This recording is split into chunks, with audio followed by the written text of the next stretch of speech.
Let's stand up ಅಂತ ನಾವು ಇವತ್ತು ಸ್ಯಾಮ್ಸ್ 40 40ನೇ ಕೀರ್ತನೆ ಅದರ 17 ವರ್ಷಗಳುಂಟು ನಾವು ಉತ್ತರ ಪ್ರತ್ಯುತ್ತರ ಓದಿಕೊಳ್ಳುವಾಗಿದ್ದೇವೆ. Let's read responsibly. ಮೊದಲನೇ ವಚನ ನೀವು ಸಭಿಕರು ಓದಬೇಕಾದ್ರೆ, ಎರಡನೇ ವಚನ ನಾವು ಸ್ಟೇಜ್ ಮೇಲೆ ಓದ್ತೇವೆ.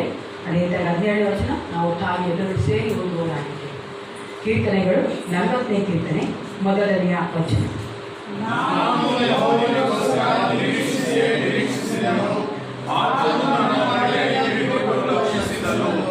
ನನ್ನನ್ನು ನಾಶನದ ಗುಂಡಿಗಳಿಂದ ಎತ್ತಿದನು, ಕೆಸರೊಳಗಿಂದ ನನ್ನನ್ನು ತೆಗೆದು ಬಂಡೆಯ ಮೇಲೆ ನಿಲ್ಲಿಸಿ ನಾನು ದೃಢವಾಗಿ ಹೆಜ್ಜೆ ಇರುವಂತೆ ಮಾಡಿದನು.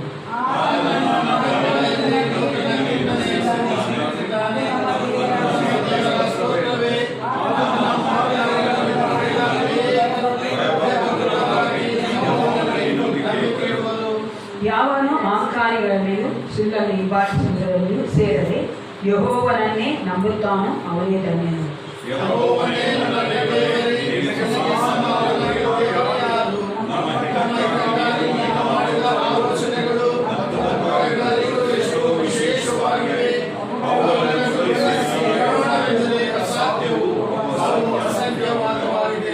ಯಜ್ಞ ನೈವೇದ್ಯಗಳು ನಿನಗೆ ಇಷ್ಟವಲ್ಲ, ಸರ್ವಾಂಗೋಮಗಳನ್ನಾಗಲಿ ದೋಷ ಪರಿಹಾರಕ್ಕೆ ಯಜ್ಞಗಳನ್ನಾಗಲಿ ನೀನು ಅಪೇಕ್ಷಿಸಲಿಲ್ಲ.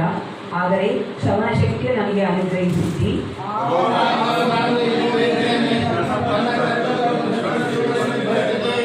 ನನ್ನ ದೇವರೇ, ನಿನ್ನ ಚಿತ್ತವನ್ನು ಅನುಸರಿಸುವುದೇ ನನ್ನ ಸಂತೋಷವು, ನಿನ್ನ ಧರ್ಮೋಪದೇಶವು ನನ್ನ ಅಂತರಂಗದಲ್ಲಿದೆ ಅಂದೆನು.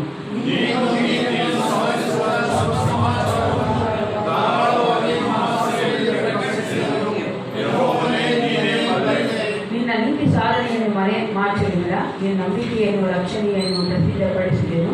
ನಿನ್ನ ಕೃಪಾಸತ್ಯತೆಗಳನ್ನು ಮಹಾ ಸಮುದಾಯಕ್ಕೆ ತಿಳಿಸದೇ ಇರಲಿಲ್ಲ.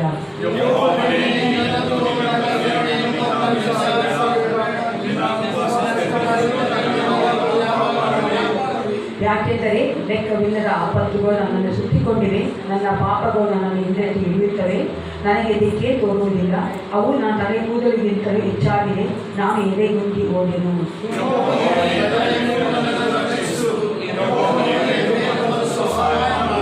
ನನ್ನ ಪ್ರಾಣವನ್ನು ತೆಗೆಯುವುದಕ್ಕೆ ಸಮಯ ನೋಡುವವರು ಆಶಾಭಂಗಪಟ್ಟು ಅವಮಾನ ಹೊಂದಲಿ.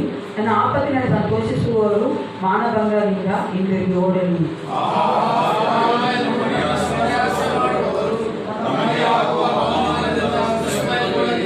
ನಿನ್ನ ದರ್ಶನವನ್ನು ಕೋರುವವರೆಲ್ಲರೂ ನಿನ್ನಲ್ಲಿ ಉಲ್ಲಾಸದಿಂದ ಸಂತೋಷಿಸಲಿ. ನಿನ್ನ ಜಯದಲ್ಲಿ ಆನಂದಿಸುವವರು ಯೆಹೋವನಿಗೆ ಸ್ತೋತ್ರವೆಂದು ಯಾವಾಗಲೂ ಎನ್ನುವರಾಗಲಿ. 17 ವರ್ಷ ಒಟ್ಟಾಗಿಕೊಳ್ಳೋಣ. ನಾನಾದರೂ ಹಿರಿಯರವೂ ಆಗಿದ್ದೇನೆ, ಕರ್ತನೇ ನನಗೆ ಚಿಕಿತ್ಸಕನು, ನನ್ನ ದೇವರೇ ನೀನೇ ನನಗೆ ಸಹಾಯಕೂ ರಕ್ಷಕನೂ ಆಗಿದ್ದು ನಡಮಾಡಬೇಡ. ಅವರು ಬೇರೆ, ನಾವು ಆತನ ದರ್ಶನವನ್ನು ಕೋರುವವರಾಗಿ ಆತನ ಸನ್ನಿಧಾನಕ್ಕೆ ಬಂದಿದ್ದೇವೆ. ನಾವು ಆತನ ಸಂತೋಷಿಸುತ್ತೇವೆ. ಆಮೆನ್. ಕರ್ತನೆ ಸಂತೋಷಿಸುವುದೇ ನಮ್ಮ ಬಲವಾಗಿದೆ. ಆದರೆ ನಾವು ದೇವರಿಗೆ ಸ್ತೋತ್ರ ಮಾಡುವವರಾಗಿ, ಆತನಿಗೆ ಮಹಿಮೆ ಸಲ್ಲಿಸುವವರಾಗಿ, ಪೂರ್ಣ ಹೃದಯದಿಂದ, ಪೂರ್ಣ ಪ್ರಾಣದಿಂದ, ಪೂರ್ಣ ಒಂದು ಆಸಕ್ತಿಯಿಂದ ಆತನಿಗೆ ನಾವು ಆರಾಧನೆ ಮಾಡಲಾಗಿದೆ. He lives in the worship and praises of his people. ಆತನು ತನ್ನ ಜನರ ಸ್ತುತಿ ಸ್ತೋತ್ರಗಳಲ್ಲಿ ಜೀವಿಸುವಾತನಾಗಿದ್ದಾನೆ. ಕಣ್ಣುಗಳು ಮುಚ್ಚಿಕೊಂಡವರಾಗಿ ನಮ್ಮನ್ನು ನಾವು ದೇವರಿಗೆ ಒಪ್ಪಿಸಿಕೊಂಡವರಾಗಿ ನಮ್ಮನ್ನು ನಾವು ಪ್ರಿಪೇರ್ ಮಾಡಿಕೊಳ್ಳೋಣ, ತಯಾರಿ ಮಾಡಿಕೊಳ್ಳೋಣ, ಸಿದ್ಧತೆ ಮಾಡಿಕೊಳ್ಳೋಣ. ಪರಿಶುದ್ಧನೇ, ಸೇನಾಧೀಶ್ವರ ಪರಲೋಕ ತಂದೆ, ಅವರ ರಾಜ, ನಮ್ಮ ಆಲೋಚನೆ ಎಲ್ಲವೂ ನಿನ್ನ ಮೇಲೆ ಕರ್ತನೆ. ಅವರಿಗೆ ಸ್ವಲ್ಪ ಫೋಕಸ್ ಆಗುವಂತೆ ನೀವು ಕಾರ್ಯ ಮಾಡಿ. ಪ್ರತಿಯೊಬ್ಬರನ್ನ ಕರ್ತನೆ ಹುಟ್ಟು ರಾಜ, ಮನುಷ್ಯನ ಅಂತರ್ಗಗಳನ್ನು ಬಲಂತ ದೇವನಿನಾಗಿದ್ದೀವಿ. ನಾವೇನಾಗಿದ್ದೇವೆ, ನಾವೇನಲ್ಲವೆಂದು ನೀವು ಬಲಾತನಾಗಿದ್ದೀಯಪ್ಪ.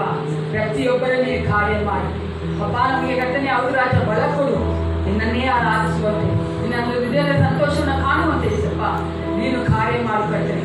ಈ ಆರಾಧನೆ ಒಂದೊಂದು ಭಾಗದಲ್ಲಿಯೂ ನೀನು ನಮ್ಮನ್ನು ನಡೆಸಿಕೊಡಬೇಕೆಂದು, ಮಹಿಮೆಯಾಗಿ ರಾಜ ನಿನ್ನ ಮಕ್ಕಳನ್ನು ತುಂಬಿಸಿ ಯೇಸಪ್ಪ ನೀನು ಕರ್ತನೆ ಮಹಿಮೆ ಹೊಂದಿಕೊಳ್ಳಬೇಕೆಂದು ಯೇಸು ಕ್ರಿಸ್ತನ ನಾಮದಲ್ಲಿ ಪ್ರಾರ್ಥಿಸುತ್ತೇನೆ. ಒಳ್ಳೆಯದಿದ್ದಾನೆ. ಮೊದಲನೇದಾಗಿ ನಾವು ಪವಿತ್ರ ಆತ್ಮ ಎಂಬ ವಾಯನ ಮೂಲಕವಾಗಿ ದೇವರ ಆತ್ಮವನ್ನು ನಾವು ಇನ್ವೈಟ್ ಮಾಡಿಕೊಳ್ಳೋಣ.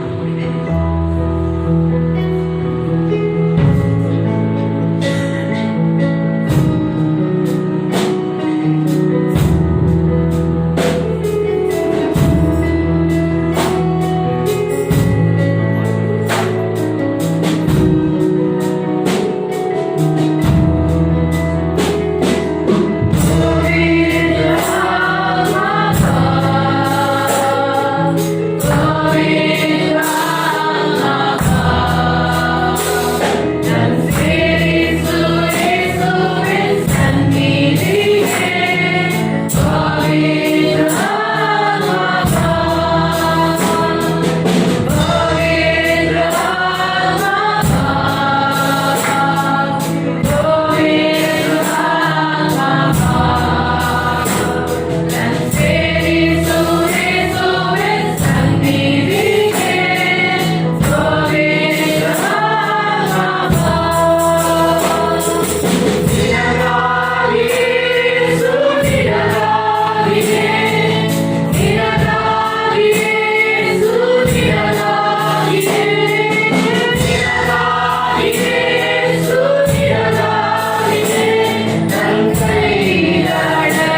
ನಾವು ಬಿಡುಗಡೆ ಹೋದಂಥ ಮಕ್ಕಳಾಗಿ ನಾವು ಅದರ ಆರಾಧನೆ ಮಾಡ್ತಾ ಇದ್ದೇವೆ.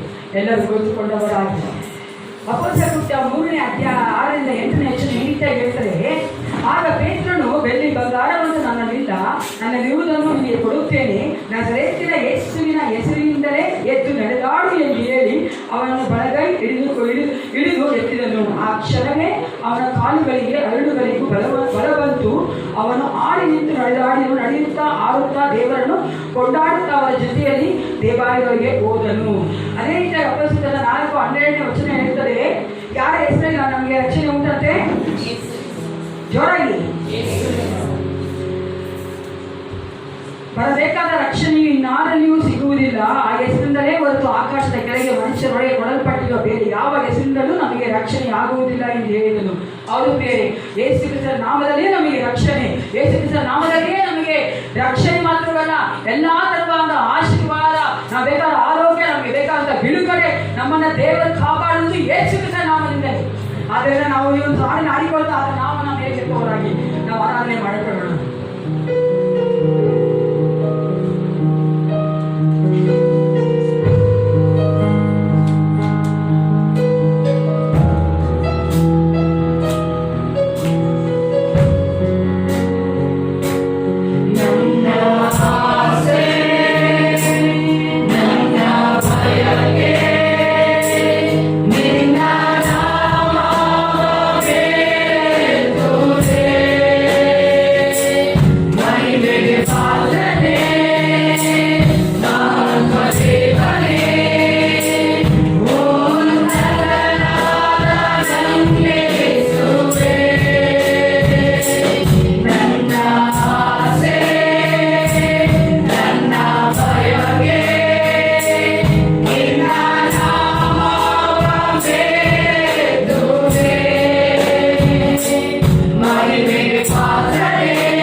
ಪಾಪದಿಂದ, ಶಾಪದಿಂದ, ವ್ಯಾಧಿಯಿಂದ ಬಿಡುಗಡೆ ಮಾಡಿದ್ದಾನೆ.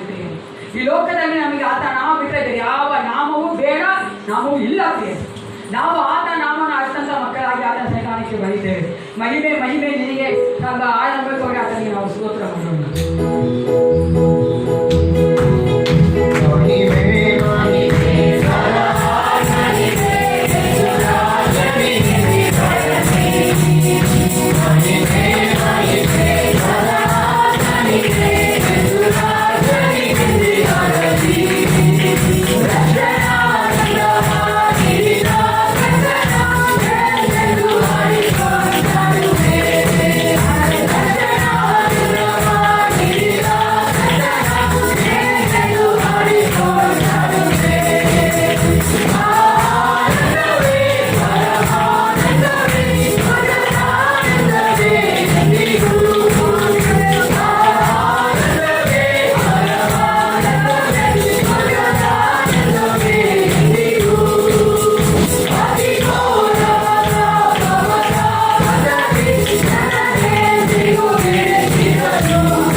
ನಮ್ಮನ್ನು ಪಾಪದ ಬಿಡುಗಡೆ ಮಾಡಿ ಆತನ ಮಕ್ಕಳಾಗಿ ಲೋಕದಲ್ಲಿ ನಡೆಸ್ತಾ ಇದ್ದಾನೆ.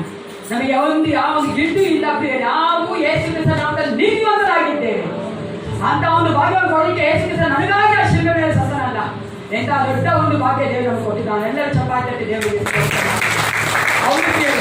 ನಮ್ಮನ್ನು ಆತನ ಪಾಪದಿಂದ ಶಾಪದ ಬಿಡುಗಡೆ ಮಾಡಿ ನಮಗೆ ಆತನ ಮಕ್ಕಳಾಗುವಂತ ಒಂದು ಭಾಗ್ಯವನ್ನು ಕೊಟ್ಟಿದ್ದಾನೆ. ಅದೇ ಕೀರ್ತನಿಗೆ ಆ ರೀತಿಯಾಗಿ ಹೇಳ್ತಾನೆ, ಕೆಸರೊಳಗಿಂದ ನನ್ನನ್ನು ತೆಗೆದು ಬಂಡೆಯ ಮೇಲೆ ನಿಲ್ಲಿಸಿ ನಾನು ದೃಢವಾಗಿ ಹೆಚ್ಚು ಇಡುವಂತೆ ಮಾಡಿದನು. ಆತ ನನ್ನ ಬಾಗಿಲಿ ನೂತನ ಕೀರ್ತನೆಯನ್ನು ಹುಟ್ಟಿಸಿದ್ದಾನೆ. ಅದು ನಮ್ಮ ದೇವರ ಸ್ತೋತ್ರವೇ. ಆತನ ಕಾರ್ಯಗಳನ್ನು ನೋಡಿದ ಅನೇಕರು ಭಯಭಕ್ತಿ ಉಳ್ಳವರಾಗಿ ಯೆಹೋವನಿಗೆ ನಂಬಿಕೆ ಇರುವರು. ಆ ರೀತಿಯಾಗಿ ನಾವು ಆತನ ನಂಬಿಕೆ ಇಟ್ಟಿರುವಂಥ ಮಕ್ಕಳಾಗಿ ನಾವು ಈ ಸಮಯದಲ್ಲಿ ಹಾಡನ್ನು ಆಡಿಕೊಳ್ಳೋಣ ಪ್ರಿಯರೇ.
ಎಲ್ಲ ಕಡೆ ಭಯದ ವಾತಾವರಣ ಇದೆ. ಆದರೆ ನಮಗಾದ್ರೂ ದೇವರ ಅಭಯವನ್ನು ನೀಡಿ ಭಯ ಪಡೆದಂತೆ ನಮ್ಮನ್ನು ನಡೆಸ್ತಾ ಇದ್ದಾನೆ. ಅದಕ್ಕಾಗಿ ಬಾಯ್ತಾರೆ ಎಲ್ಲ ಸ್ತೋತ್ರ ಮಾಡೋಣ ಪ್ರಿಯರೇ. Thank you Lord. ಸ್ತೋತ್ರ ಯೇಸಪ್ಪ. ನಮ್ಮನ್ನು ನಮ್ಮ ಕುಟುಂಬಗಳ ಕಾಯಂತ ದೇವರ ನಾವು ಸ್ತೋತ್ರ ಮಾಡೋಣ ಪ್ರಿಯರೇ. ಎಲ್ಲರ ಬಾಯ್ತಾರೆ ಸ್ತೋತ್ರ ಮಾಡೋಣ. Hallelujah. Thank you, thank you, thank you, Father. ಅಪ್ಪ ನಿಮ್ಮ ಆರೋಗ್ಯದಾಗಿ ಹಾಕಿದ್ದಕ್ಕಾಗಿ ನಿಮಗೆ ಸ್ತೋತ್ರ. ನನ್ನ ಒಬ್ಬನ ಬಾರಿಗೆ ಕಾಯ್ದೆಲ್ಲದಕ್ಕಾಗಿ ನಿಮಗೆ ಸ್ತೋತ್ರಪ್ಪ. ನನ್ನ ಕುಟುಂಬವನ್ನು ಕಾಯ್ತಾ ಇದ್ದಕ್ಕಾಗಿ ನಿಮಗೆ ಸ್ತೋತ್ರ. ಅಪ್ಪ ನೀನು ಎಷ್ಟು ಒಳ್ಳೆಯವರು ಕರ್ತನೆ. ನಿನ್ನ ಪ್ರೀತಿಯ ಪಾದವಾಗುವುದಕ್ಕಾಗಿ ಸ್ತೋತ್ರ. ನಿನ್ನ ಕರುಣೆಗೆ ಕರ್ತನೆ ಅಪ್ಪ ಕೊಡುವುದಕ್ಕಾಗಿ ನಿಮಗೆ ಸ್ತೋತ್ರಪ್ಪ. ಏಸಪ್ಪ ನಿನಗೆ ಮಹಿಮೆ, ನಿನಗೆ ಮಹಿಮೆ, ನಿನಗೆ ಸ್ತೋತ್ರ, ನಿನಗೆ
ಜೀವಿತದ ಕರ್ತನೆ ಪ್ರಾರಂಭವು ಅಂತ್ಯವೂ ಆಗಿದ್ದೇವೆ ಅಚ್ಚ ಅಪ್ಪ ನಮ್ಮೊಂದಿಗೆ ಇವತ್ತು ಇಮ್ಯಾನುವೇಲ್ ಎಬಿನೇಜರ್ ಯಶರಾಯಿ ನಾಟ್ಯ ಸ್ತೋತ್ರ Hallelujah, we worship you, Father, we give ourselves to you, Father God.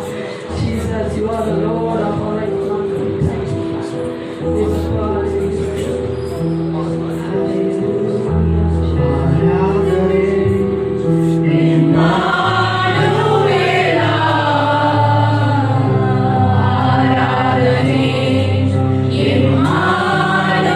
Immanuel,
ಪರಿಶೋಧನೆಗೆ ಪುಸ್ತಕ ಹಾಕಲ್ಪಟ್ಟದಕ್ಕೆ ಆಚಾರ ಬರಬೇಡಿ. ವಿಪರೀತವಾದ ಸಂಗತಿ ಸಂಭವಿಸಲು ಇರುತ್ತದೆ. ಆದರೆ ನೀವು ಎಷ್ಟರ ಮಟ್ಟಿಗೆ ಕ್ರಿಸ್ತನ ಪಾದಗಳಲ್ಲಿ ಪಾಲಕರಾಗಿದ್ದೀರೋ ಅಷ್ಟರ ಮಟ್ಟಿಗೆ ಸಂತೋಷವುಳ್ಳವರಾಗಿರಿ. ಆತನ ಮಹಿಮೆಯ ಪ್ರತ್ಯಕ್ಷತೆಯನ್ನು ನೀವು ಸಂತೋಷಪಟ್ಟು ಉಲ್ಲಾಸಗೊಳ್ಳಿರಿ. ನೀವು ಕ್ರಿಸ್ತನ ಹೆಸರಿನ ನಿಮಿತ್ತ ನಿಮಗೆ ಗುರಿಯಾದರೆ ಧನ್ಯರು. ತೇಜೋಮಯವಾದ ಆತ್ಮನಾಗಿರುವ ದೇವರಾತ್ಮನು ನಿಮ್ಮಲ್ಲಿ ನೆಲೆಗೊಂಡಿದ್ದಾನಲ್ಲ. ನಿಮ್ಮಲ್ಲಿ ಯಾವನಾದರೂ ಕೊಲೆಗಾರನು, ಕಳ್ಳನು, ದುಷ್ಟನು, ಬರಕಾಗಲು ತಲೆಹಾಕುವನಾಗಿದ್ದು ಇಷ್ಟಪಾತ್ರನಾಗಬಾರದು. ಆದರೆ ಕ್ರೈಸ್ತನಾಗಿ ಬಾಧೆಪಟ್ಟರೆ ಅವರನ್ನು ನಾಟ್ಯಪಡದೆ ಆ ಹೆಸರಿನಿಂದಲೇ ದೇವರನ್ನು ಘನಪಡಿಸಬೇಕು. ವಿಪರೀತವಾದ ಸಂಗತಿ ಸಂಭವಿಸಿದೆ ಎಂದು ಯೋಚಿಸಬೇಡಿ. ದೇವರು ಎಲ್ಲ ಸಂಗತಿಗಳ ಮೇಲೆ ಅಧಿಕಾರವುಳ್ಳ ದೇವರಾಗಿದ್ದಾನೆ. ಆತನು ಆಳ್ವಿಕೆ ಮಾಡ್ತಾನೆ. ಹೇಳಿ ಕೂತ್ಕೊಂಡವರಾಗಿ ದೇವರ ಕಾಣಿಕೆಯನ್ನು ತಿಳ್ಕೊಳ್ಳುವರಾಗಿದ್ದೇವೆ.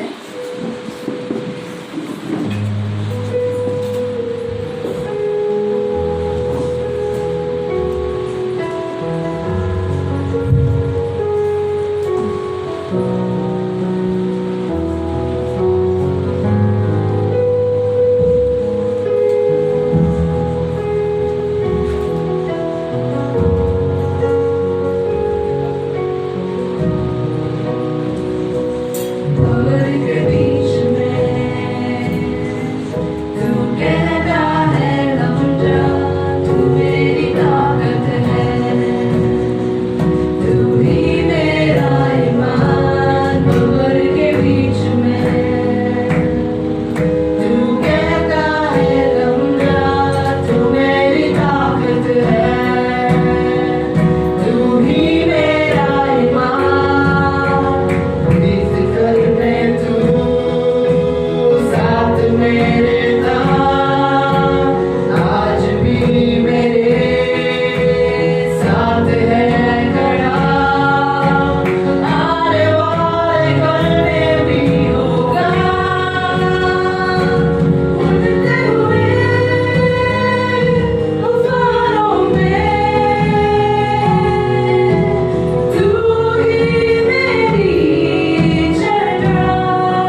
ದೇವರ ಪರಿಶುದ್ಧ ನಾಮಕ್ಕೆ ಸ್ತೋತ್ರ ಉಂಟಾಗಲಿ. ಈ ಒಂದು ಸಮಯದಲ್ಲಿ ಕಾಣಿಕೆ ಬರೋಕ್ಕೋಸ್ಕರವಾಗಿ ನಮ್ಮದಂತಹ ಸಹೋದರಿ ರಾಧಾ ಅವರು ಪ್ರಾರ್ಥನೆ ಮಾಡಿ ಕೇಳ್ಕೊಳ್ತೇನೆ. ಪ್ರಾರ್ಥನೆ ಮಾಡ್ಕೊಳ್ಳೋಣ. ಪರಿಶುದ್ಧರ ಮಕ್ಕಳು ತಮ್ಮದ ಪರಲೋಕದ ತಂದೆಯ ಪಾದಗಳಿಗೆ ಸ್ತೋತ್ರ ಉಂಟಾಗಲಿ ಸ್ವಾಮಿ. ಅಪ್ಪ ಈ ಒಳ್ಳೆಯ ಸಮಯಕ್ಕಾಗಿ ಸ್ತೋತ್ರ ಸಲ್ಲಿಸುತ್ತೇನೆ ರಾಜ. ಅಪ್ಪ ಇದುವರೆಗೂ ಈ ಸ್ವಭಾವದಿಂದ ನಿಮ್ಮನ್ನು ಆರಾಧಿಸಿ ನಿಮ್ಮನ್ನು ಸ್ತುತಿಸಿ ನಿಮ್ಮನ್ನು ಗಣಪಡಿಸುವಂತೆ ಸಹಾಯ ಮಾಡಿದ್ದೆ. ಅದಕ್ಕಾಗಿ ನಿಮಗೆ ಸ್ತೋತ್ರ ಸ್ವಾಮಿ. ಅಪ್ಪ ನಿಮ್ಮ ಮಕ್ಕಳನ್ನು ಕಾಯ್ದು ಕಾಪಾಡುತ್ತೆ ಮೇಲೆ ನಿಮಗೆ ಸ್ತೋತ್ರ ಉಂಟಾಗಲಿ ಸ್ವಾಮಿ. ಅಪ್ಪ ಈ ದಿನ ಕರ್ತನೆ ಕೊಟ್ಟಂತ ದಶಮ ಭಾಗವನ್ನು ಸ್ವಾಮಿ ಕಾಣಿಕೆ ಭಾಗವಿನ ಕರಗಳಲ್ಲಿ ಒಪ್ಪಿಸಿಕೊಡುತ್ತೇನೆ ಸ್ವಾಮಿ. ಅಪ್ಪ ದುಡಿಯೋದಕ್ಕೆ ಶಕ್ತಿ ಬಲ ಅನುಗ್ರಹ ದಯಪಾಲಿಸಿದಂತ ದೇವರು ನೀನು ಸ್ವಾಮಿ. ಅಪ್ಪ ಕೊಡಿರಿ ಕೊಡುವುದರಿಂದ ಹಾಗೆ ಸ್ವಾಮಿ. ಅಪ್ಪ ನೀನು ಕೊಟ್ಟಿರುವ ಎಲ್ಲ ಕೈಗಳನ್ನು ಯೇಸುವಿನ ನಾಮದಲ್ಲಿ ಆಶೀರ್ವದಿಸುತ್ತೇನೆ ಕರ್ತನೆ ಸ್ವಾಮಿ. ಅಪ್ಪ ಹೌದು ಕರ್ತನೆ ಅಪ್ಪ ಇನ್ನು ಕೊಡುವಂತ ಕೈಗಳನ್ನು ಸ್ವಾಮಿ ಬಲಪಡಿಸಬೇಕೆಂದು ಪ್ರಾರ್ಥಿಸ್ತೇನೆ ಸ್ವಾಮಿ. ಕೊಟ್ಟಿರುವಂತ ಎಲ್ಲ ಕಾಣಿಕೆಗಳನ್ನು ಅಪ್ಪ ನಿನ್ನ ರಾಜ್ಯಕ್ಕಾಗಿ ವಿಸ್ತರಣೆಗಾಗಿ ಸ್ವಾಮಿ ಉಪಯೋಗಿಸಿಕೊಳ್ಳುವುದಕ್ಕಾಗಿ ಸ್ತೋತ್ರ ಸ್ವಾಮಿ. ಅಪ್ಪ ಎಲ್ಲ ಮಕ್ಕಳ ಕಾಣಿಕೆಗಳನ್ನು ಆಶೀರ್ವದಿಸು ಬಲಪಡಿಸು ಸಹಾಯ ಮಾಡುತ್ತೇನೆ ಯೇಸುವಿನ ನಾಮದಲ್ಲಿ ಪ್ರಾರ್ಥಿಸ್ತೇನೆ ಒಳ್ಳೆಯ ತಂದೆಯೇ. Amen. God is good all the time. ಸ್ವರನೇ ಇಲ್ಲ. ದೇವರ ಒಳ್ಳೆತನವನ್ನು ನೀವು ಕಳೆದ ವಾರ ತಿಂಗಳ ಅನುಭವಿಸಿಲ್ವಾ? Have not experienced the goodness of God? God is good all the time. My God is Jesus is good all the time. ದೇವರೇ ನಿಮ್ಮನ್ನು ಆಶೀರ್ವದಿಸಿದ್ದೇನೆ. ಈ ಒಂದು ಸಮಯದಲ್ಲಿ ಈ ವಾರದಲ್ಲಿ ಜನ್ಮದಿನ ಆಚರಿಸಿಕೊಳ್ಳುವಾಗ ದಯವಿಟ್ಟು ಎತ್ತಿಟ್ಕೊಳ್ಬೇಕಂತ ಹೇಳ್ಕೊಳ್ತೇನೆ. Those are going to celebrate their birthdays, please stand up so that we can pray for you. ಮತ್ತು ಮ್ಯಾರೇಜ್ ಡೇಸ್ ಮ್ಯಾರೇಜ್ ಆ್ಯನಿವರ್ಸರಿಗಳನ್ನ ಆಚರಿಸುವಂಥವ್ರು ಎತ್ತಿಟ್ಕೊಳ್ಬೇಕು ಹೇಳ್ಕೊಳ್ತೇನೆ. ಈ ಸರ್ವಿಸಲ್ಲಿ ಯಾರು ಬರ್ತ್ಡೇ ಆಚರಿಸ್ಕೊಳ್ತಾರೆ? ಯಾರು ಮ್ಯಾರೇಜ್ ಡೇ ಸಂಪತ್ತವರು ಪ್ರಾರ್ಥನೆ ಮಾಡಿದ್ದಾರೆ. ಸೇನಾಧೀಶ್ವರ ಪರಲೋಕ ತಂದೆಯೇ ಒಂದು ಸಮಯಕ್ಕಾಗಿ ಸ್ತೋತ್ರ ಉಂಟಾಗಲಿ. ವಿಶೇಷವಾಗಿ ರಾಜ ಈ ಒಂದು ವಾರದಲ್ಲಿ ಮ್ಯಾರೇಜ್ ಆ್ಯನಿವರ್ಸರಿ ಆಚರಿಸಿಕೊಳ್ಳುವಂಥ ನಿನ್ನ ಸೇವಕನಾದ ಒಬ್ಬ ರಾಜ ಸಂಪರ್ಕ ಸರಸ್ವತಿ ಸುತ್ತಲ್ಲಿ ಒಪ್ಪಿಸಿಕೊಡುತ್ತೇವೆ. ದಂಪತಿಗಳ ಆಶೀರ್ವದಿಸು ಅಪ್ಪ. ಹಿಂದಿನ ವರ್ಷಕ್ಕಿಂತ ಮುಂದಿನ ವರ್ಷ ಇನ್ನೂ ಅಧಿಕವಾಗಿ ತಮ್ಮ ಜೀವಿತ ನಿನಗೆ ಒಪ್ಪಿಸಿಕೊಟ್ಟವರಾಗಿ ದಂಪತಿಗಳಾಗಿ ನಿನಗಾಗಿ ಕಟ್ಟನೆ ಅಪ್ಪ ಜೀವಿಸುವಂತೆ ಕಾರ್ಯ ಮಾಡಿ. ಇಬ್ಬರಲ್ಲಿಯೂ ಕಟ್ಟನೆ ಒಳ್ಳೆ ಅಂಡರ್ಸ್ಟ್ಯಾಂಡಿಂಗ್ ಕೊಡಿ. ವಯಸ್ಸಾದ ಕಾಲದಲ್ಲಿ ಆ ಮಕ್ಕಳು ಒಬ್ಬರಿಗೊಬ್ಬರು ಕಟ್ಟನೆ ಅವರು ರಾಜ ಅಪ್ಪ ಒಳ್ಳೆ ಸಂಗಾತಿಗಳಾಗಿ ಇದ್ದುಕೊಡಿ ಕಟ್ಟನೆ. ನಿನ್ನ ನಾವು ಮಹಿಮೆಗಾಗಿ ಜೀವಿಸುವಂತೆ ಆ ಮಕ್ಕಳಿಗೆ ಕೊಡುವಂಥ ಕುಟುಂಬಕ್ಕಾಗಿ ನಿನಗೆ ಸ್ತೋತ್ರ. ಆ ಕುಟುಂಬವನ್ನು ಆಶೀರ್ವದಿಸಪ್ಪ. ಅವರ ಮಕ್ಕಳನ್ನ ಕಟ್ಟನೆ ಅವರು ರಾಜ ಅವರ ಮೊಮ್ಮಕ್ಕಳನ್ನ ಕಟ್ಟನೆ ಅವರ ಹಳೆಯಂದ್ರನ್ನ ಅಪ್ಪ ಹೌದಪ್ಪ ಎಸಪ್ಪ ಸೊಸೆಯನ್ನ ಕಟ್ಟನೆ ಆಶೀರ್ವದಿಸಿ ನಡೆಸಿಕೊಡಬೇಕು ನಾವು ಅಪ್ಪಿಸಿಕೊಳ್ಳುತ್ತೇವೆ. ಆ ಕುಟುಂಬವನ್ನು ಆರಿಸಿಕೊಂಡಿದ್ದಿ ನಿನ್ನ ಮಹಿಮೆಗಾಗಿ ನಡೆಸಿಕೊಡು. ಯೇಸು ಕ್ರಿಸ್ತನ ನಾಮದಲ್ಲಿ ಪ್ರಾರ್ಥಿಸ್ತೇನೆ ಒಳ್ಳೆದಿದ್ದೇನೆ. Amen amen amen. 2 ಸರ್ವಿಸ್ ಆಗ್ಬಿಟ್ಟು ಒಂಥರ ಇದೆ ನಮ್ಮೆಲ್ಲರೂ. ಯಾಕಂದ್ರೆ ಜಾಸ್ತಿ ಇದ್ದಾರೆ ಜನ, ಈಗ ಸ್ವಲ್ಪ ಜನ ಇದ್ದೀವಿ. ಅದೇ ವಾಕ್ಯ ಹೇಳ್ತಾರೆ, ಚಿಕ್ಕ ಹಿಂದೆ ಭಯ ಪಡಬೇಡ ನಾನು ಇನ್ನೊಂದಿದ್ದೀನಿ. ಈ ಚಿಕ್ಕ ಹಿಂದೆ ನಾನು ಹೇಗೆ ಮಾಡ್ತಾರೆ ದೊಡ್ಡದಾಗಿ ಮಾಡ್ತಾರೆ. ಈ 2 ಸರ್ವಿಸ್ 2 ತುಂಬಿಸ್ತಾರೆ. ಹಲ್ಲೆಲೂಯಾ. ಅದೇ ನನ್ನ ಆಸಕ್ತಿ. 2 ಸರ್ವಿಸ್ ಇರಬೇಕು. 2 ಸರ್ವಿಸಲ್ಲೇ ಫುಲ್ಲಾಗಿ ಜನ ಇರಬೇಕು. ಈ ಎಲ್ಲ ಇದೆಲ್ಲ ಹೋಗುತ್ತೆ. ಕೊರೋನಾ ವೈರಸ್ ಇಲ್ಲೇ ಶಾಶ್ವತವಾಗಿರಲ್ಲ. ನಮ್ಮ ನೇಸಪ್ಪ ಇರೇ ಬಿಡಲ್ಲ. ಆಮೇಲೆ ಅದಕ್ಕೊಂದು ಗತಿ ಮಾಡೇ ಮಾಡ್ತಾನೆ ನಮ್ಮ ನೇಸಪ್ಪ. ಅದಕ್ಕೊಂದು ಬಿಡುಗಡೆ ಕೊಡ್ತಾನೆ. ನಂತರ ನಾವು ಹತ್ತತ್ರ ಕುತ್ಕೋತೀವಲ್ಲ, ಪಕ್ಕದಲ್ಲಿ ಬಂದಿವ ತುಂಬಬೇಕು ಈ ಒಂದು ಸಭೆ ಕ್ರಿಯೆ. ಅದಕ್ಕಾಗಿ ನಾವು ಪ್ರಾರ್ಥನೆ ಮಾಡ್ತಾ ಇದ್ದೇವೆ. ನೀವು ಸಹ ಪ್ರಾರ್ಥನೆ ಮಾಡೋದಕ್ಕೆ ಕೇಳ್ಕೊಡ್ತೇನೆ. ಇವಾಗ ನಾವು ಅನೌನ್ಸ್ಮೆಂಟ್ ಹೇಳಿ ಹೋಗ್ತಾ ಇದ್ದೇವೆ. ಟೈಟಸ್ ಅವರು ಮುಂದೆ ಬಂದು ಅನೌನ್ಸ್ಮೆಂಟ್ ಹೋಗ್ತಾರೆ.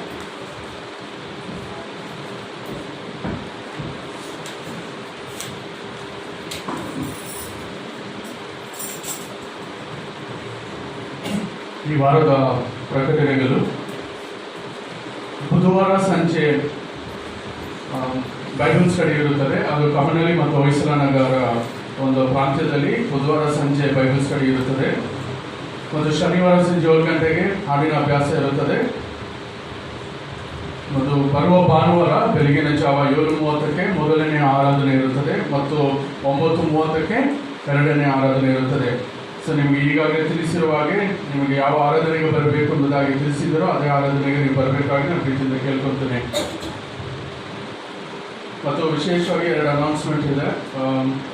ಜುಲೈ 1ನೇ ತಾರೀಕು, ಅದು ಇನ್ನೂ ಒಂದು ವಾರ ಇದೆ. ಸೊ ಬಟ್ ಹೀಗೆ ಅನೌನ್ಸ್ ಮಾಡ್ತೀನಿ. ಜುಲೈ 1ನೇ ತಾರೀಕು ಅದು ಬುಧವಾರ ಬೆಳಗಿನ ಜಾವ 6 ಗಂಟೆಗೆ ನಮ್ಮ ಒಂದು ಆಲಯದಲ್ಲಿ ಆರಾಧನೆ ಇರುತ್ತದೆ. ಅದು ತಿಂಗಳಿನ ಮೊದಲನೆಯ ದಿನವಾಗಿರುವುದರಿಂದ ಬೆಳಗಿನ ಜಾವ 6 ಗಂಟೆಗೆ ನಾವು ಆರಾಧನೆ ಮಾಡುವಂಥದ್ದಾಗಿದ್ದೇವೆ. ಮತ್ತು ಜುಲೈ 4ನೇ ತಾರೀಕು ಅದು ಸ್ಯಾಟರ್ಡೆ, ಶನಿವಾರ 4:30ಕ್ಕೆ ಪಾಸ್ಟರ್ಸ್ ಕಮಿಟಿ ಇರುತ್ತದೆ. ಸಭಾಪಾಲನ ಸಮಿತಿಯವರು ಜುಲೈ 4ರಂದು ನೀವು ಕೂಡಿ ಬರಬೇಕಾಗಿ ನಾನು ಪ್ರೀತಿಯಿಂದ ಕೇಳ್ಕೊಳ್ತೇನೆ.